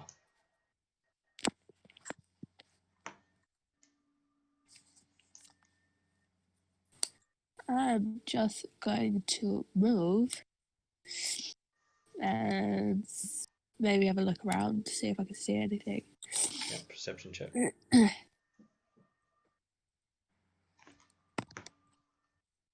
Yeah. Nope. You can see the one that's pointed out by Goplana, which is this one. Oh, that is all. Okay. Clarence. Does Clarence, this creature here, Yep. did you say he is bioluminescent? Yeah, he's like a glowing, pulpy mess in the floor. Currently being trampled by a Thorfinn. Do I get the sense that his body or blood is poisonous or dangerous or hazardous to myself? You would have to make a intelligence check. Let's do that then. I mean, you saw like a mist like sprout from its body and but it was hard to know if it was poisonous or not. Likelihood is that these things are probably poisonous. But if I was to use its bioluminescent mess as like a body paint, I mean, you can see that it is on Thorfinn's fur and Jirak's boots, and they don't seem to be reacting. Okay, in that case, I will use my action to paint myself like a Coachella girl. Yeah. Cool. Okay. Like Coachella girl slashed with war paint, but more Coachella. Fair enough. Thank you. Okay. Very glowy and vibrant Clarence, bearded Clarence, may I add? It's in my beard too. I've dyed my beard. Kega, then, please. Kega is still adamant that the mushrooms are the threat. These ones. Let's have a look. Well, so not Hunter's Mark, but she did move before attacking, so that's going to be charge on the attack. Do I have advantage because it's an inanimate object? Yeah, of course. Okay, roll again. Let's have a look. 21 to hit. She just for 12 slices points of slashing damage. Almost like mushroom slices. Okay, and now the rock has to make a DC 14 strength save. I mean, I think that'd probably succeed as it's like solid. It's going to have like a strength 70 or some shit. Okay, yeah. Kega notices that nothing happened. Oh no, she probably looks down at her claws like, yes, a job well done. And then she'll 1, 2, 3, 4, 5, 6, 7 start moving over this way and then see if she can sniff out some more than the one that she can see. Okay. So yeah, she can see this one. Vantaggio. 21. Yes. She can smell that there. I won't point them out, but she can smell that there are more in the vicinity. Okay. She gets ready to be attacked, and that will be her turn. Okay. I forget how much movement they have. It's probably not a lot. Yeah. So this one goes and moves to there, and has like almost like a toothpick kind of spear, and it's just like jabbing from 50 feet away. 60 foot.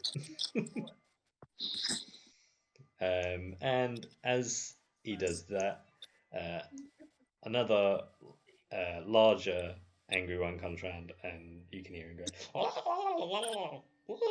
and he gets to there. I'm imagining like angry Bill and Ben here. The flower pot, man. Yeah. Nice. Yep. Back. Okay, Thorfinn. Yes. Sure, okay. Where would he be at? Right, yeah, I'm just gonna do You're the same thing there. again. I was going to get over to this man here and dual wield attack. Okay, the 12 does just hit. Ew.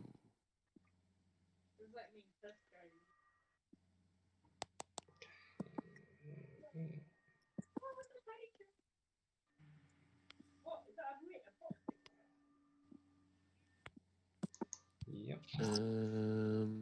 It is still standing. How far away was I? Right, so I would have had to dash to get there. So as I had to dash, I'm going to use hammering horns.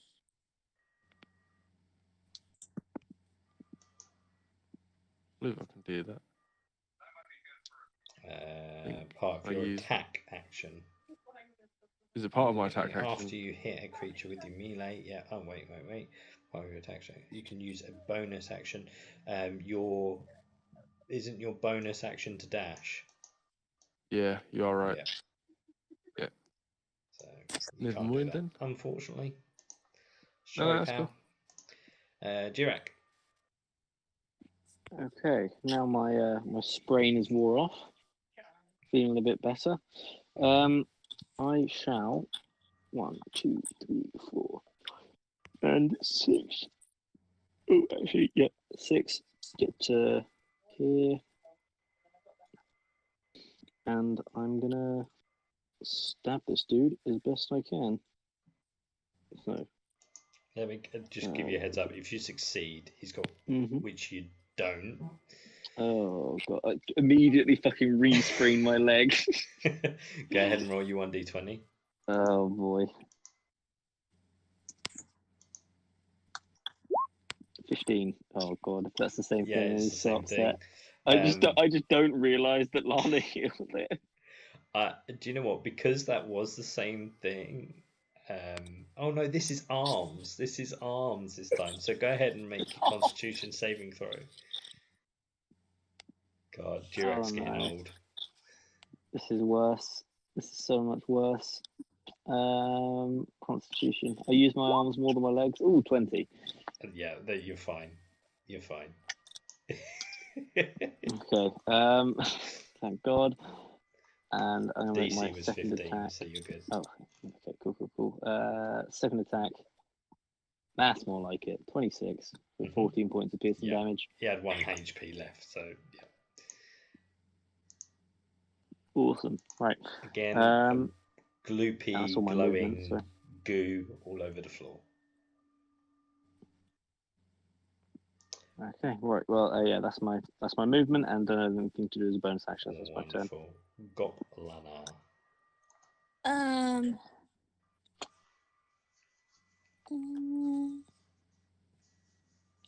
Where's 10 foot? I'm gonna move. Yeah. just about there, within 30 foot, and then I'm gonna move that away. Storm Whip the new one.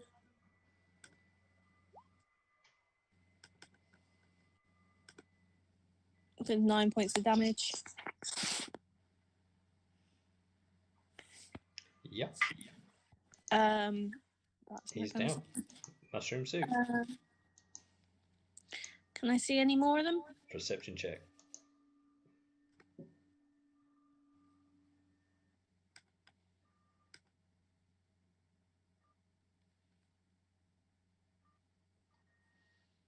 $16? I mean, it's kind of hard. As I say, there's a lot of mushrooms. You think you may have seen one here, but you don't know. Do I still have an action? Or I would say you've done your Thorn Whip, your movement, and a check. So I would say that's probably a lot. okay, cool. Cheers. Okay. Summer. Yeah, I'm just going to move over here and have a look.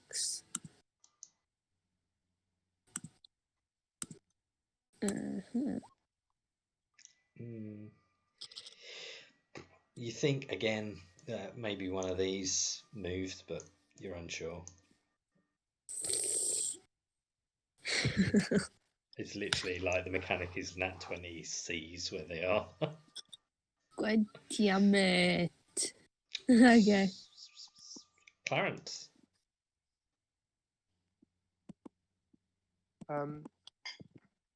Did Summer say that she thought she saw something move here? Yeah, I think she would have sort of like pointed it out. Okay. There's one there. So with Clarence's ring of telekinesis, he's gonna grab a giant rock that weighs about 1,000 pounds. Yep. Just give or take. Just bashes it. Yeah. Yeah, like a Yeah. couple of times, like a conk, conk, conk. Yep. Yeah, that seems to be what happens. Well, the one that Kegger attacked would probably be around 1,000 pounds. So, the mushrooms that were growing off that rock, you'd go and use that one. And then Kegger would probably go insane because she thought she killed it.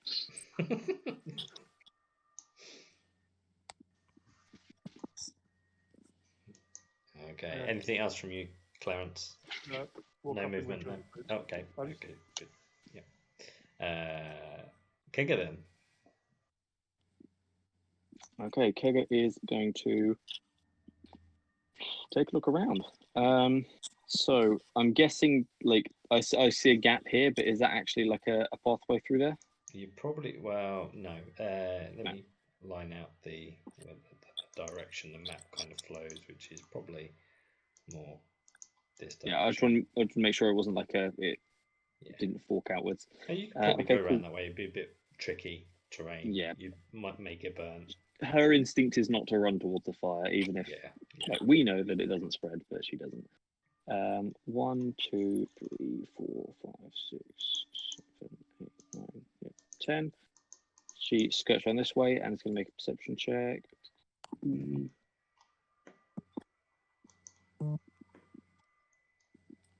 22. 22, yeah.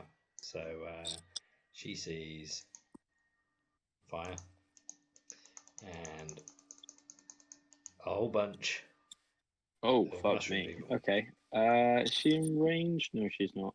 Would she have seen them before she got to that exact point? Because if Probably so, probably No, not, okay. because they are the almost identical matches to the surrounding. If they weren't moving, they're almost like the kind of, you don't know a mimic's a mimic until right, yeah, the identical to your common mushroom. Yeah. Until they move. Gotcha. Okay. She's gonna sting us where she can take the dodge action. Because she's not in range to attack anything. Sure. But that'll be it. Okay. So the two smaller sprouts kind of run up.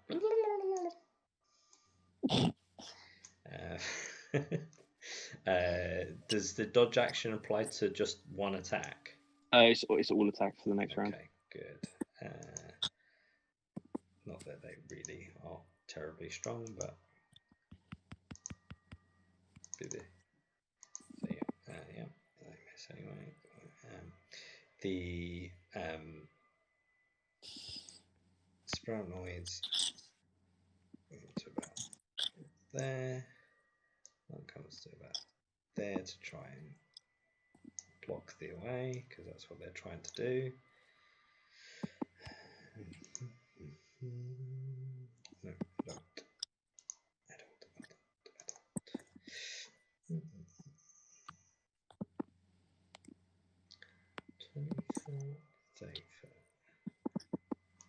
So this one, make sure I've got that right. Yeah. So the one that kind of steps in front of everyone does that kind of hold that sort of holding breath and puffing out its body again, similar to what you witnessed before, Dirac.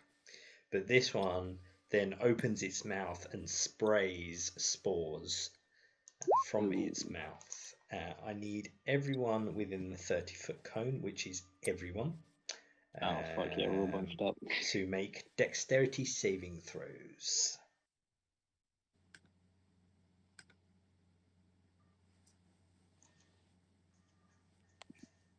Yeah, buddy.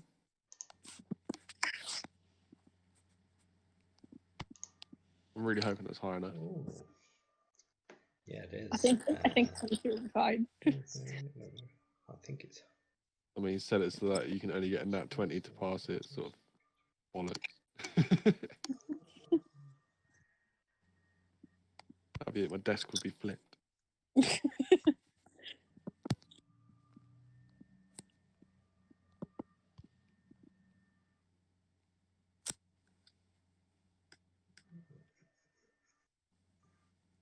Say about half damage. Yep, that's fine.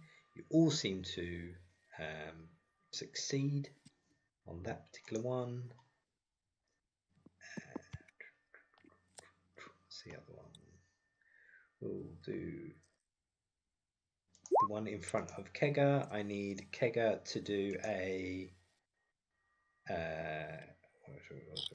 Constitution saving throw, as the same spores that seem to have affected you, Dirac, sprout out around Kega. 15. Okay. I just want to see what it would have been. No.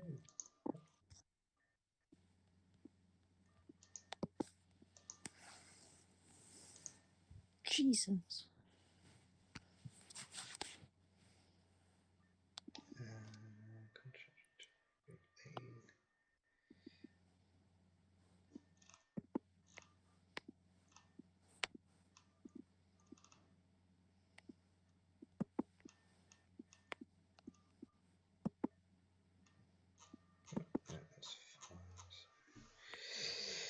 Yep, no, she succeeds. Just this one, the third,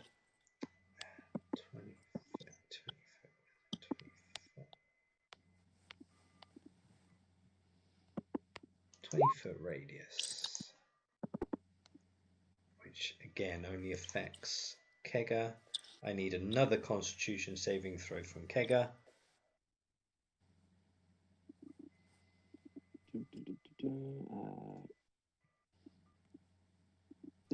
8. Ooh.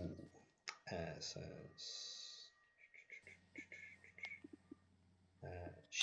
Kega is poisoned now.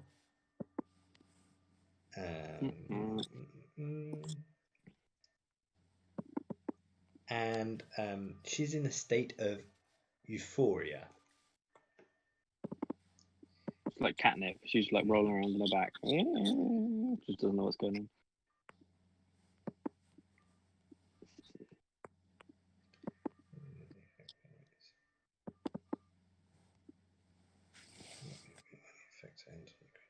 Yep. Okay. Good to know. All right. Well, that is those. Thorfinn, your turn. Yes. Right. I'm just gonna run over to this guy and rinse and repeat the same attack. Really. That is a nat 1. Is that a dagger? The first one was a dagger. Yeah. Right. Held or thrown? Held. Can you roll me a 1d20, please? Yes.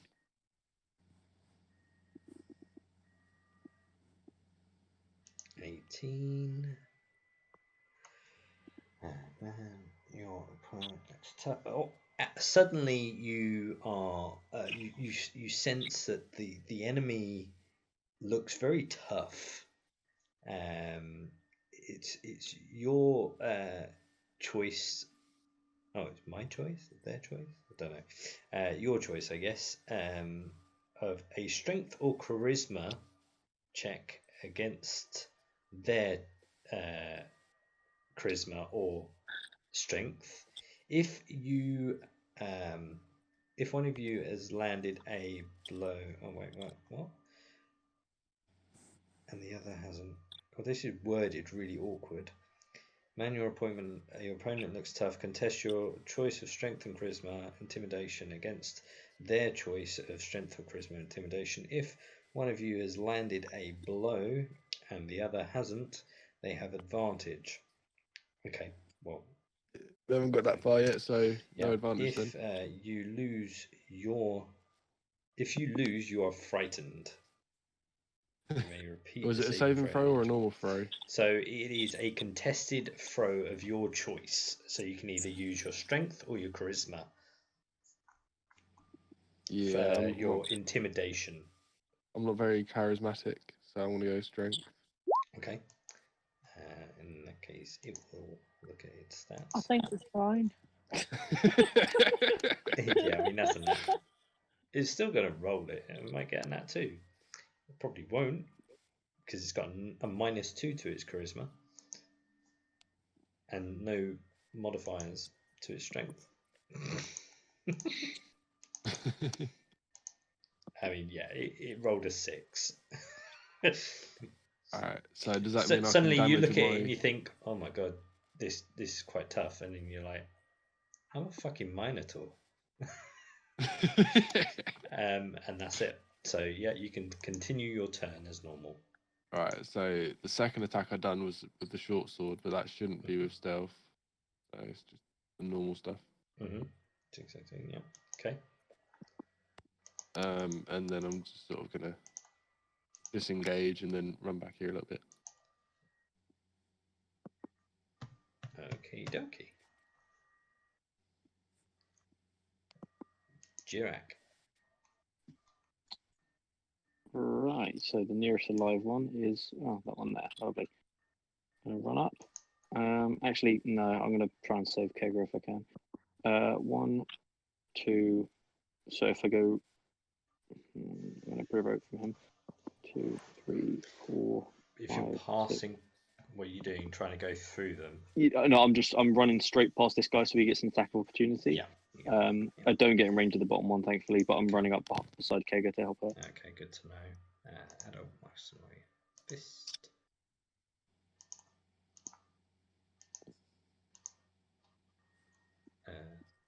That didn't do anything. I hate when it does that.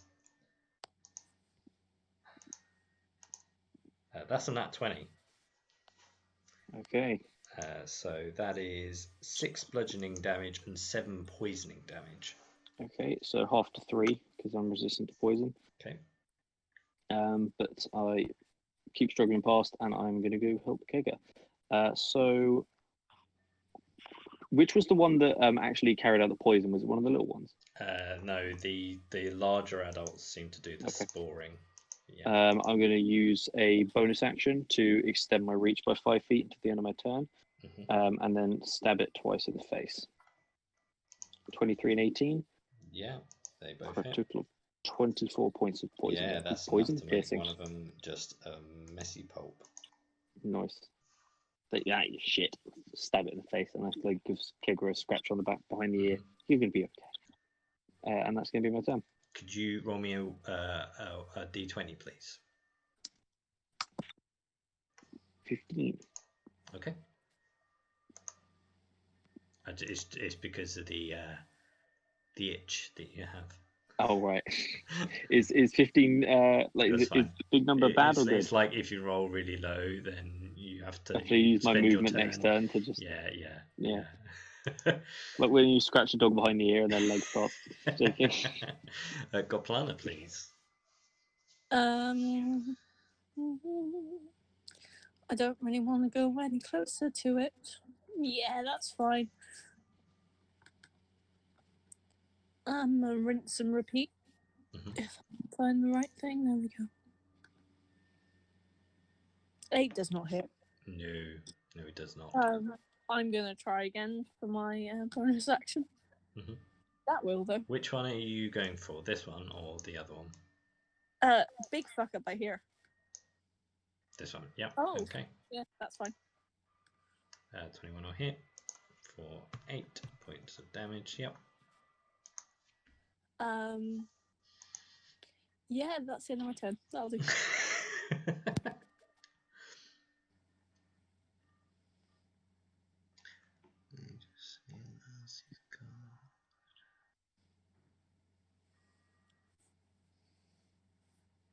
Okay.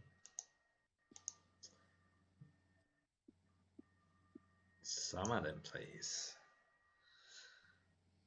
I am going to move over here. And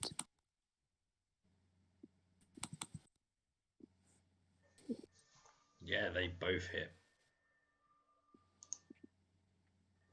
I mean, yeah, you get a very glowy mess all over your hands as nice. you punch it like a punching bag, and your hands start to go through its like solid state, and you're just literally there's like a mushroom shape thing in front of you with 2 holes in its face where you're just literally destroying it.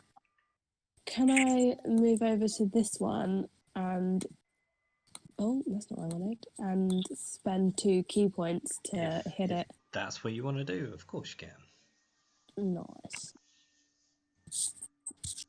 Yeah. That is a nat 1. We've rolled a lot of nat 20s and a lot of nat 1s this combat. Roll me a 1d20, please. Oh, please don't make me piss myself again. That's A getting 3. close. It might be. Goodbye, Flare Blade. Roll a strength check. Athletics. On athletics. Oh my god. What did you roll? 12. Could you also roll 1d12? Oh my god. Okay, your weapon is On my hand. well, yeah, your hand. Can I use that to my advantage? Your hand falls off. Oh, yeah, your hand literally falls off. No. Scuttles away as fast as it can. I will say because it's your hand, you move 10 feet that way and are prone. Oh. Okay. Because it would be your weapon 10 foot away on the floor, so Oh, to you me threw your that staff makes sense. into the fire.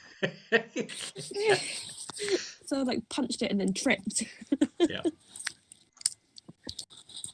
Swang Kegger, so please. hard that you just pushed it straight over. So Kegger is poisoned. Yeah. That's disadvantage on like everything essentially, Yeah. right? Yeah. What yeah. about me? Okay. Oh, what? Oh, did we skip you? How have I skipped? Sorry, Clarence. I do apologise for that. Clarence's turn. It's okay. Clarence is gonna hit this guy. Yep. Cool. Let's have a. Yeah. Yeah. Both hit.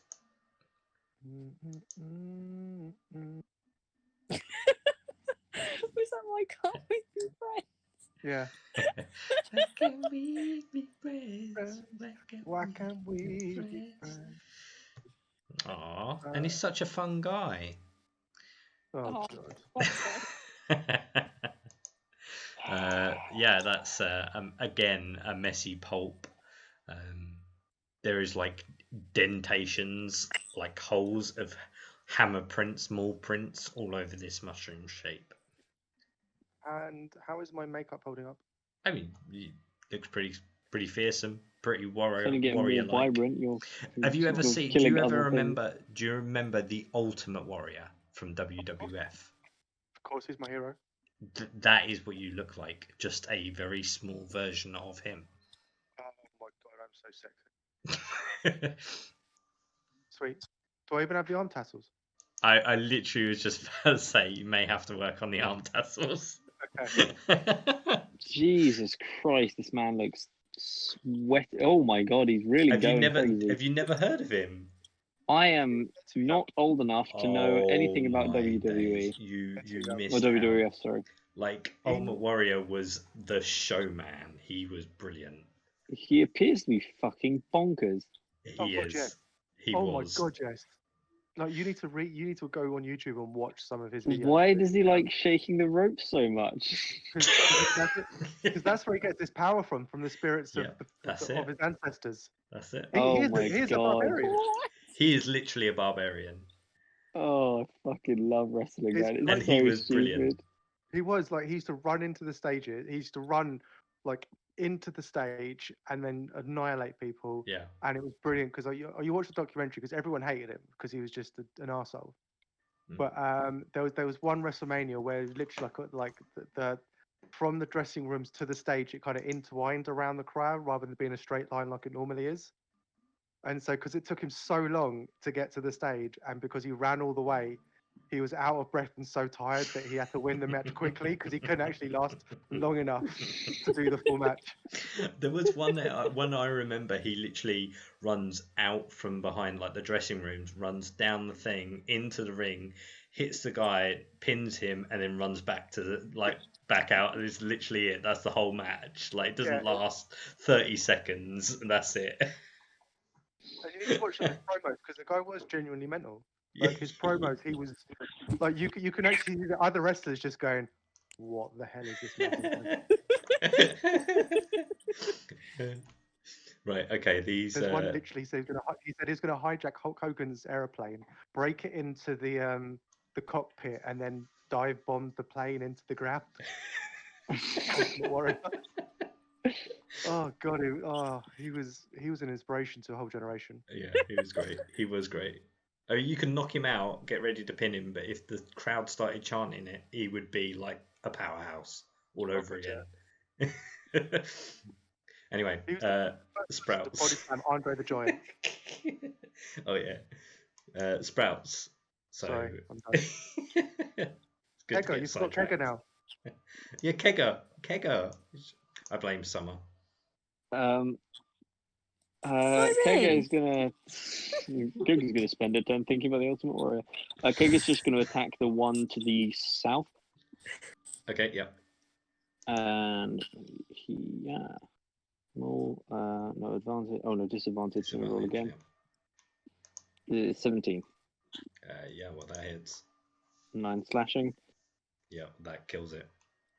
Thank God. And then hit points. she can. No, she's in range of both of them, so she's just gonna stay still, not go anywhere. Cool. She moves anywhere, she gets whacked. Yeah. The one near you obviously step closer. It's a Sprout, so where are you? Sprout.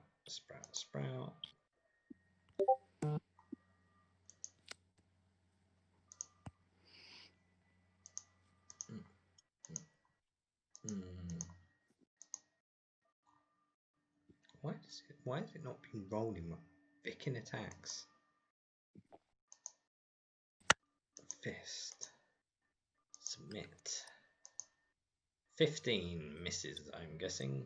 Yeah. Now it rolls 2. Really stupid thing. That will miss. There is in distance you can hear. And fourth inch you'll go.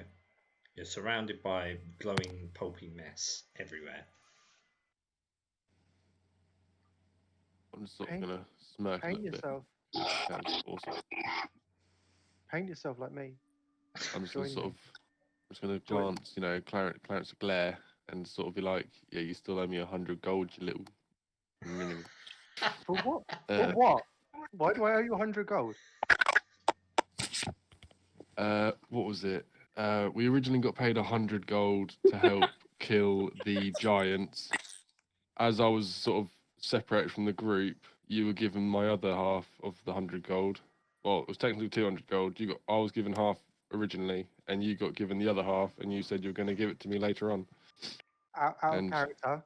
Oh yeah, I remember now. In character. In character. Don't know what you're talking about, mate. Honestly. This is where I run over to Clarence, pick him up, and chuck him into a pile of goo. Ruining his war paint. Do you Yes. want to play this game? Think about my Yes. new rings and ask yourself if you want to play this game. I haven't thought this through, but I've said it now. Okay, good. So you pick him up. Yes. I need a contested strength check. Is that just normal strength there? Yeah, both you and Clarence. Clarence is a lot heavier and stronger than he appears. But he done a save and I've done normal. Oh, sorry. Oh, yeah, no, you're right. It's just Oh contested. no, my Is it the same mod? It can't be the same modifier, surely. yeah, my athletics is. Is it? Yeah. I thought it was Well, strength. If Suppose it was athletics, I could do athletics. So just gonna butt in very quickly. I watched that the Ultimate Warrior video. He speaks like Ed from Ed, Edd n Eddy. Just to... Fucking mental. I'm watching it as fuck. What's your athletics modifier, Forfin? What's my what, sorry? What's your athletics modifier? 7. 7. Athletics, yes, 7. It's the same as mine, so it's we rolled the same, both Yeah, you 11s. literally rode the same. Nothing happens. You go to pick him up, you can't lift him. He kind of resists, but then can't lift you. So you kind of just stand there in like a death lock, but nothing really happens. It almost looks like you're attempting to hug, but it's like one of them really awkward hugs. Alright, I'm gonna sort of huff and puff and then sort of charge over here and dash, and I want to get to this guy. Yep. And I'm just gonna go out with my short sword. You might have to walk around a little bit because there's someone in that space. Yeah. Otherwise, you're knocking Jirak out of the way. Yeah, well, that succeeds, and I mean it's got 7 hit points, so it's dead. The Ultimate Warrior legally changed his name to Warrior. He was His mental. children have the surname Warrior. They're the most powerful family in the world. The dude literally went mental. I'm not surprised. Oh, he formally retired from wrestling in 1999 and had a short-lived career as a conservative speaker and commentator. His commentating was also legendary. I mean, everything the man did was legendary. Okay, so guys, you attack everything around you. Everything seems quiet. You can hear some random noises in the distance. You can also see, I will, for Pete's sake, show you. I don't know who Pete is, but apparently, there we go. You can see shaft to the depths, and there is a dwarven symbol for the number 5. Okay. Before we do that, can I get some? Am I able to bottle some of the bioluminescent stuff with the vial from my herbalist? I mean, you can do that, but it is Durek's turn. Oh, still initiative. Okay. Oh, I am really? seeing if there's no threats around. I'm gonna. I don't have a spell that I've got Cure Wounds. She hasn't actually taken any damage. Basically, I want to help out Kega. I mean, it's kind of hard to know if there are any threats around. Mushrooms are everywhere, but you can do what you want. So I'll make a perception check and see if I spot any. I'll look left, look right, and if I believe there to be nothing, I will cast Lesser Restoration on her and cure her. Go ahead and make the perception. With a +9. Come on. If it's going to work. Nope. There is danger everywhere. Okay. Just double check. Don't know. No, I advantage on stealth, not perception. Then I will. Where do I see the danger? Everywhere. You're surrounded by danger. Okay. With the nat 1. Technically, you can't crit fail on skill checks. Well, you can still believe your perception to be that there is danger everywhere with a nat 1. Okay.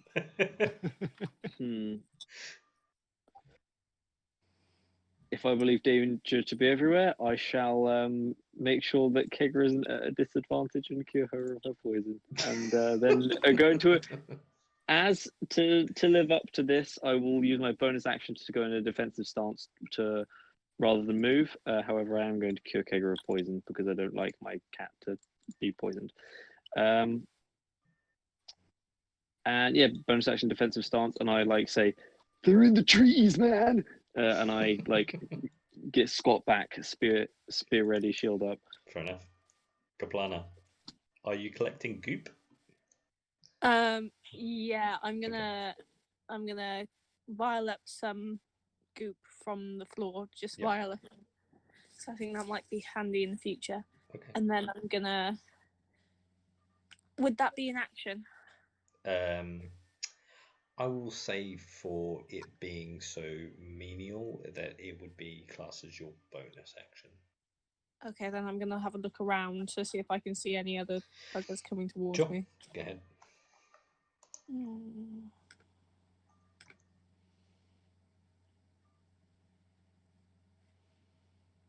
We gonna work today.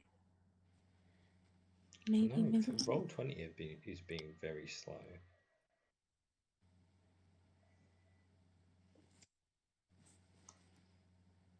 It's not rolling. Everything's sang in song. I've rolled 3 now.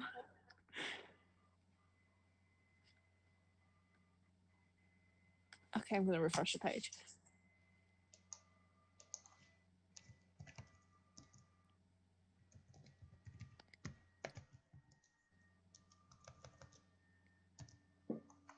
I don't know. Someone roll me a d20 and plus a 6 to it.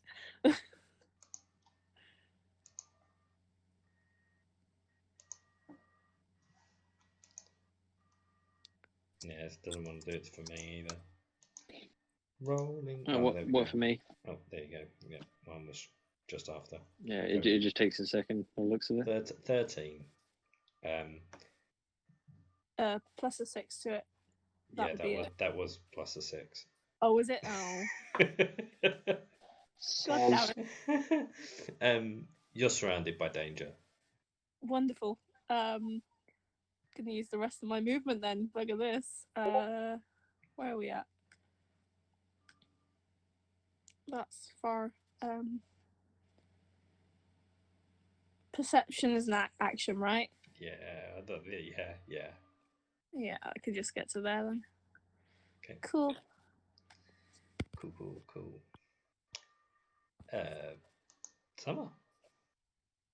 Yeah, I'm gonna start moving forward and looking around while I do. Around. Yeah. Going to go to there. Yep, roll me a perception.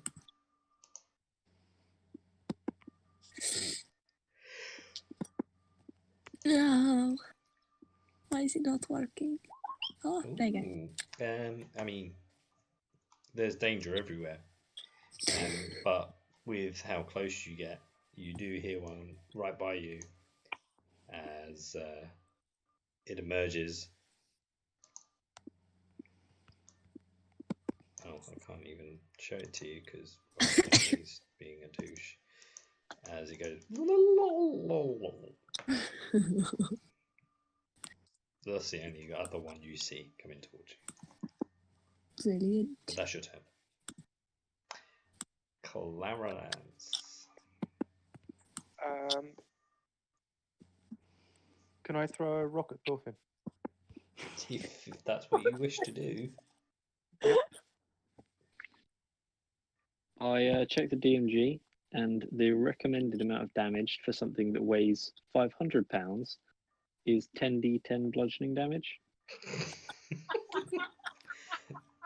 So, working from that, if you were to find something that weighs the upper limit of what your spell can lift, that's 20d10 bludgeoning damage, which, as an addition, is more damage on average than you would take if you fell from orbit.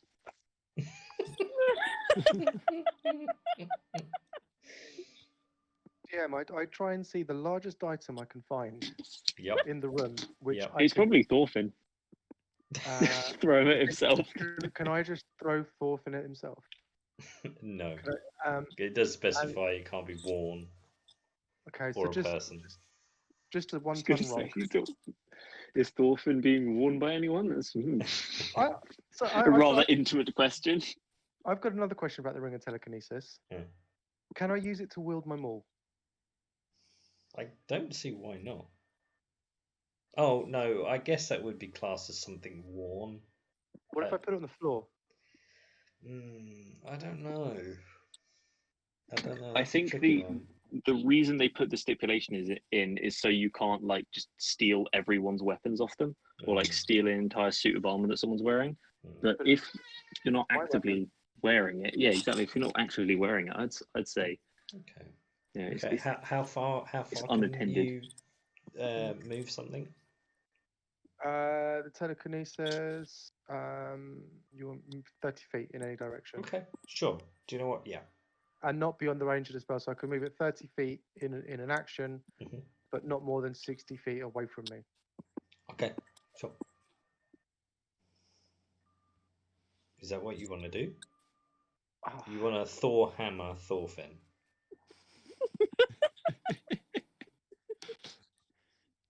Can I Thor hammer this guy? 60 feet. Well, you'd have to. Oh no, because I can move it 30 feet, so it'd be 2 rounds, wouldn't it? Okay. Yeah. All right, so I'm gonna dash up to this guy, but as a bonus action, I'm gonna kick Thorfinn on the way in the shins. Attack action. Yeah, unarmed strike 15. Does that hit you, Thorfinn? It does. I kick you for a full 5 points of bludgeoning. knee knobbling damage. On my way, and as I'm running, I'm just stick my tongue out in as well. Okay, that's everything. Okay, I'd like to point out, due to the actions of you, your solid embrace with Thorfinn, some of your wall makeup is a bit sort of drippy on one side of your face. Do I look sad? A little bit. Okay. Does Thorfinn have like an imprint of a gnome's face on his leg?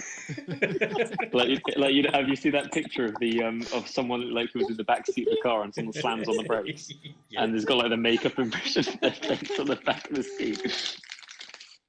Okay, Kegger's turn then, please. I'm currently away from my laptop, but she's just going to attack the closest thing to her. What's her range? Movement 50 feet. Let's measure, see how close she can get. Sorry, if there's anything she can see, then she'll do that. Otherwise, she'll just hold. And like she can get up to the adult one. Yeah, she's gonna attack, is she? yes, yeah. It's a plus. If she's moved 20 feet, it would be +6 to hit, I think. And it needs to make a strength saving throw or get knocked prone, and it does 1d8 +6 damage. What is it for her? Just maul or? It would be charge if she's moving to attack it. Charge hunter's mark or not hunter's mark? I guess. No hunter's mark. Charge. 15. What is it? Yellow hit. 13 points slashing damage and that.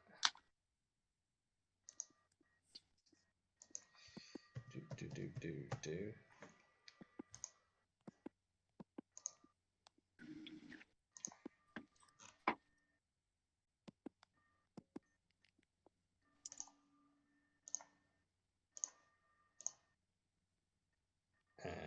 And it is prone. Lovely. And I think she doesn't get anything extra because she knocks it prone, but that'll be her turn. Yep. Yeah, back. Cool. Lovely. Where is she? Up there. Okay, cool. Yeah, that's her.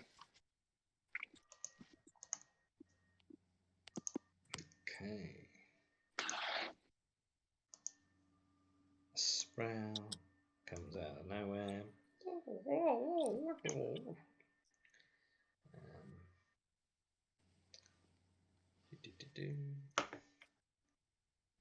Fists, Kegger.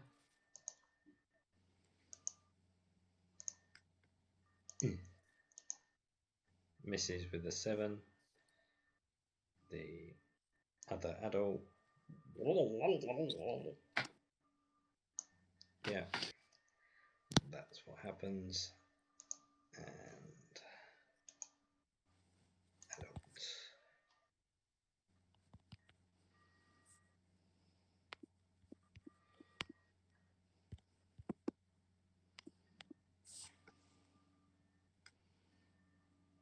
One does that. One does that. So I need Kegger, Clarence, and Summer to make dexterity saving throws.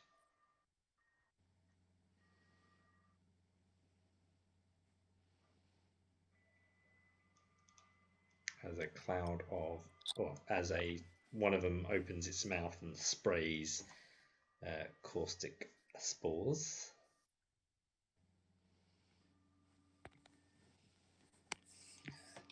Just you as well, Kegger. Clarence.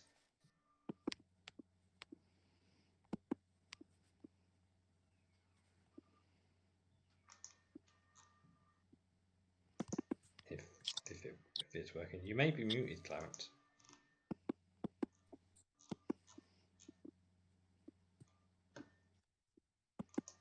Or you may have just fallen asleep. Yeah. Clarence, can you hear me? Yeah. I can hear something. Clarence, are you there? Hello, sorry, I was getting a drink. I'm back. Oh. Hello. I need you to make a dex save. A dex save against something I can see. Yep.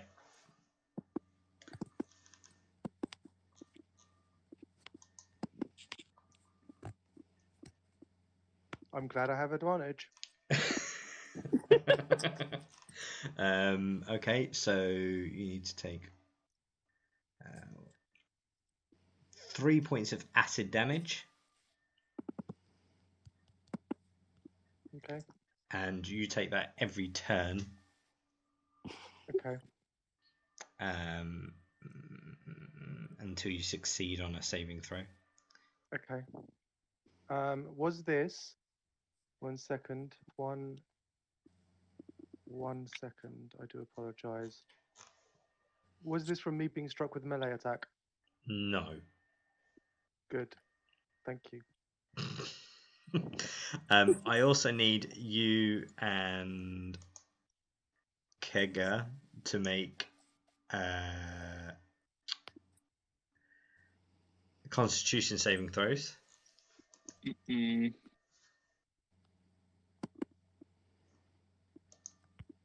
This one obviously stands back up. The Sweet. second level spell to get rid of the poison last time. 24. Clarence, 1 minute. Let me see the table, see the random effect that occurs. As a reaction, Yep. can I turn and say, "Fuck you, Thorfinn, this is your fault"? 80 is what is it? So this says in speech marks, my mind is slipping away with my intelligence seems to wax and wane. So your intelligence is reduced by 1. Sweet.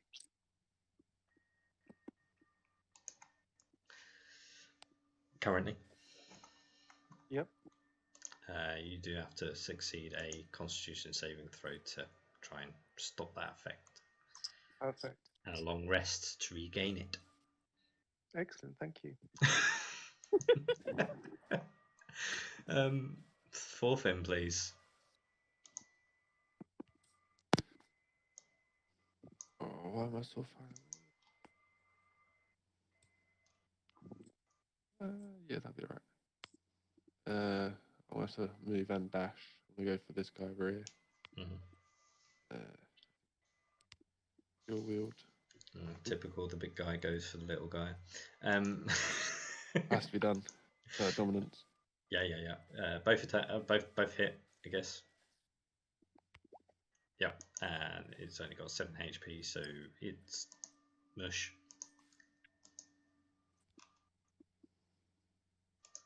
Yeah. And yeah, I'm just gonna stand there looking tough. That you Standing took over out the little guy, looking at the two big guys. It doesn't work. Cute little mushroom man. And then sort of mind to Clarence, be like, "That's you for pissing me off." Where's my money at, bruh? Where's my money at? Jirak. Okie dokie. Can I reach them with? I don't know if I can. 1, 2, 3, 4, 5, and 6. Yeah, and then I'm going to action dash and get up around the other side of them. And that's I'll bonus action defensive stance, but that's going to be my turn. Okay. Can't do much else, unfortunately. Good planner. Lana is going to do a 30-foot move to there.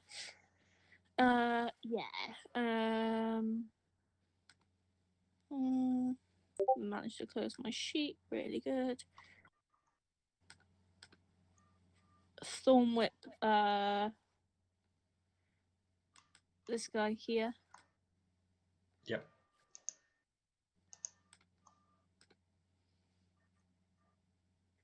Please.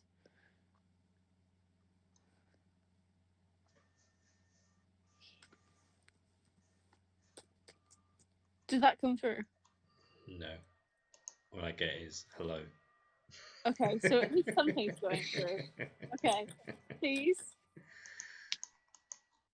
Doesn't want me to do that, so I'm going to instead. You watch, it's going to come through now. There you go. An 18 will hit. Yeah. Now we wait 5 years for the damage to hit. Please. I mean, what's the average damage? Oh, 7. Oh, okay. Yeah, it's still I'll standing. happily do it again. Wait 5 years to do. 23 will hit. Yeah. 9. And it's dead. Wonderful. It's my turn. Thank you. Okay. Summer. On Mushroom Man seemingly left on the battlefield? I am going to come around here. Hello. Okay. And hit it. Do I get flanking? Yeah, go on. You can have flanking with Jirak. You're at that right Wow, kind of thank you. position. 1 and 2. No, one will hit, one will miss. Sadly. And then I'm going to spend another KI point. Mhm. Here. 17 will hit.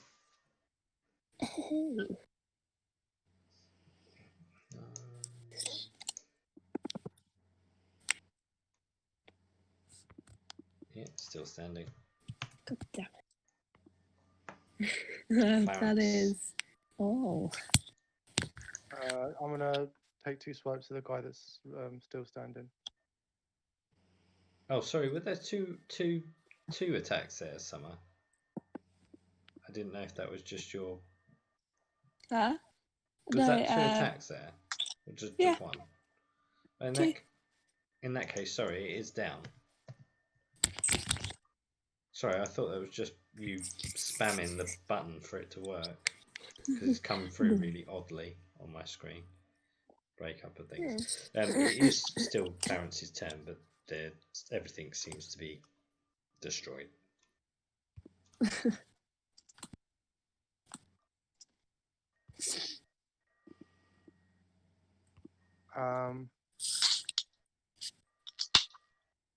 Sorry, is it my go? It is your turn. As far as you can see, there doesn't seem to be anything around. Do the different mushrooms have different coloured puddles? The mushrooms that you've kind of fought all seem to be like a green, luminous colour, but the surrounding kind of fungus structures are either like a blue tealy colour or a violet colour. Can I just collect different coloured saps and stuff to use as paint? Do you want to go up to the fungi and start digging around? I mean, do I? It's up to you. Yes. Okay. Which one would you like to go up to? What colour are these guys? So they're green. And these ones are purple and these ones are blue. Yeah. I'm gonna go up to this one. Okay. You start digging around, trying to get some like violet-y kind of gunge, and you do find some. However, as you dig around, spores spurt from the structure itself. I need you to make a Constitution saving throw. Well, 3rd time's the charm. Sweet. Wow. So, yeah, you take 8 points of poison damage. Do I take another 3 points of acid damage? Or was it 5 points? No, it wasn't 5 points. It was 3 points. Back. Oh yeah, for your turn. You do. So I take 8, another 3, so 11. Yeah. Sweet. And do I make another con save for the acid? If you want to try and like prevent it from reoccurring, yes. I would very much like to, yes. Yeah, of course, go. Sweet. Nope. It would be by this point enough time has passed, other than the spores that evaporated into Clarence's face from rooting around into fungi that is minding its own business. There doesn't seem to be any more of these myconids that are coming up from anywhere near your vicinity. But you are close to the ladder of shaft number 5.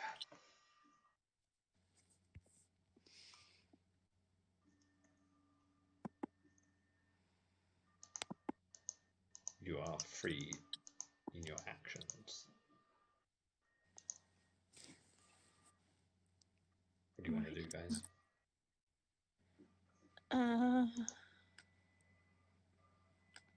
Lana's going to take a moment to strap the rack cage onto her backpack.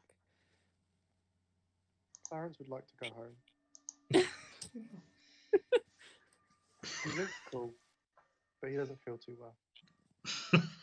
I'm gonna paint myself to have matching face paint. Not necessarily matching. Mine's probably more like, tribal. But I'm gonna, as a show of solidarity. Hey, bud, it's gonna be okay. Got like a Maori face paint on. Clarence is going to come up and he's going to draw like a smiley face on him, like a happy clown. And just say, "That's better." Yeah, sure. Oh no, I paint myself to look like the Ultimate Warrior.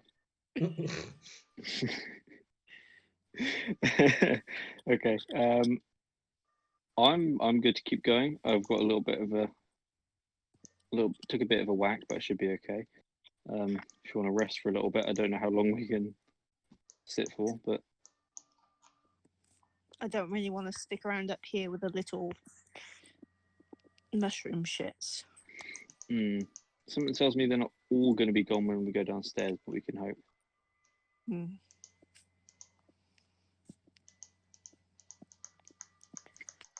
So anyone have any objections to going down? No. Okay.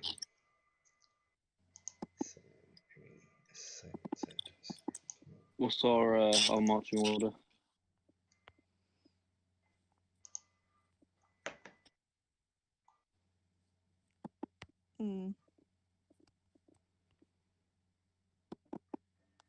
I've got a plan. Lon's taking the back. Right, I'll be behind Clarence, and Keg will be behind me. As you guys convene of your tactics of approach and you begin your descent down the shaft, you come to, it's quite a ways down. It's easily maybe 80 to 100 feet deep before you reach the bottom. And you see there is like a dugout sort of mine area where it seems to have been dug out recently. There aren't many directions as it's only recently been dug into, but there are a few paths left and right before you see a hole that seems to have collapsed recently, revealing a hole in the stone surface of this mine. The tremors are continuing in the lower grounds. As you walk along, I do need you to make a dexterity saving throw for me, as a tremor occurs that almost knocks you off your feet, and a few rocks from above begin to fall.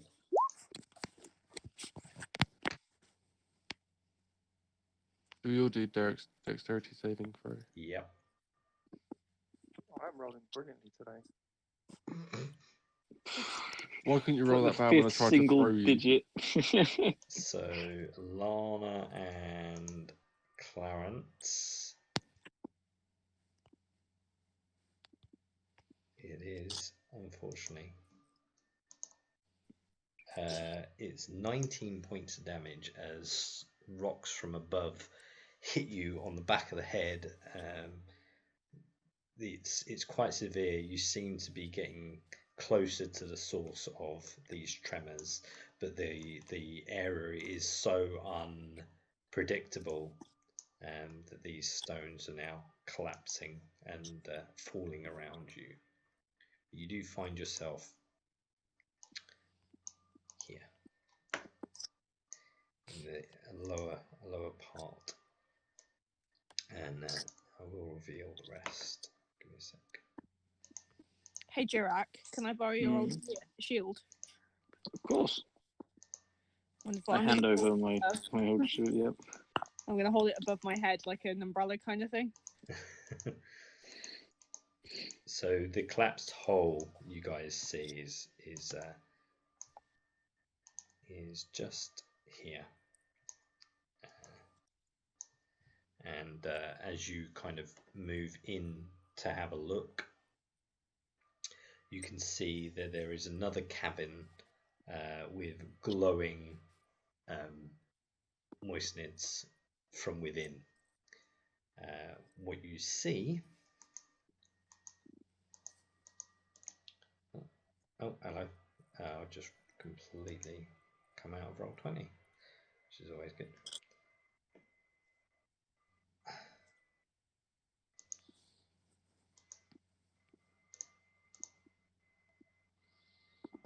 Yes, sir.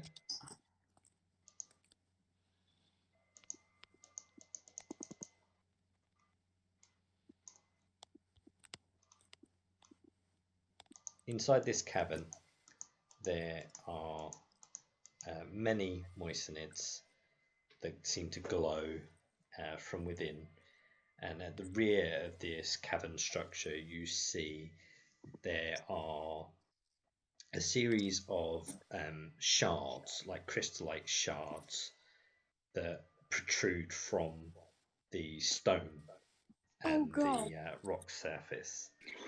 You see a series of the adult moistnids that you fought above, a series of sprouts that you saw above, and you see a few almost well, I mean, you probably would have heard about these kind of things, maybe.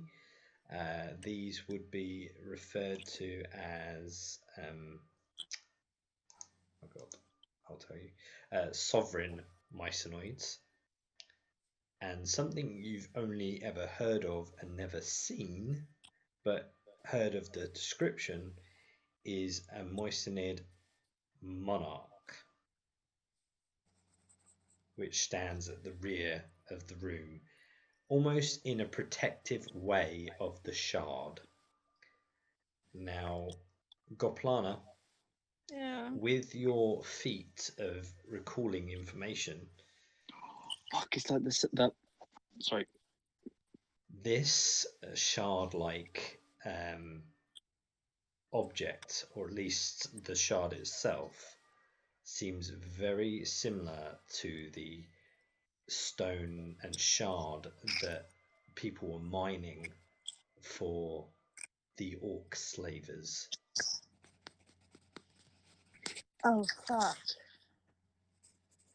I thought you were going to say that it's the same one that we found in Shade Barrow, and I thought they were going to have been like possessed by a devil or some shit. But that might be worse. Then comprehend languages at any point. Hang on. And that's where we will end today's session. I think tongues might be better for you there. Tongues lets other people understand you as well. Make it a bit easier.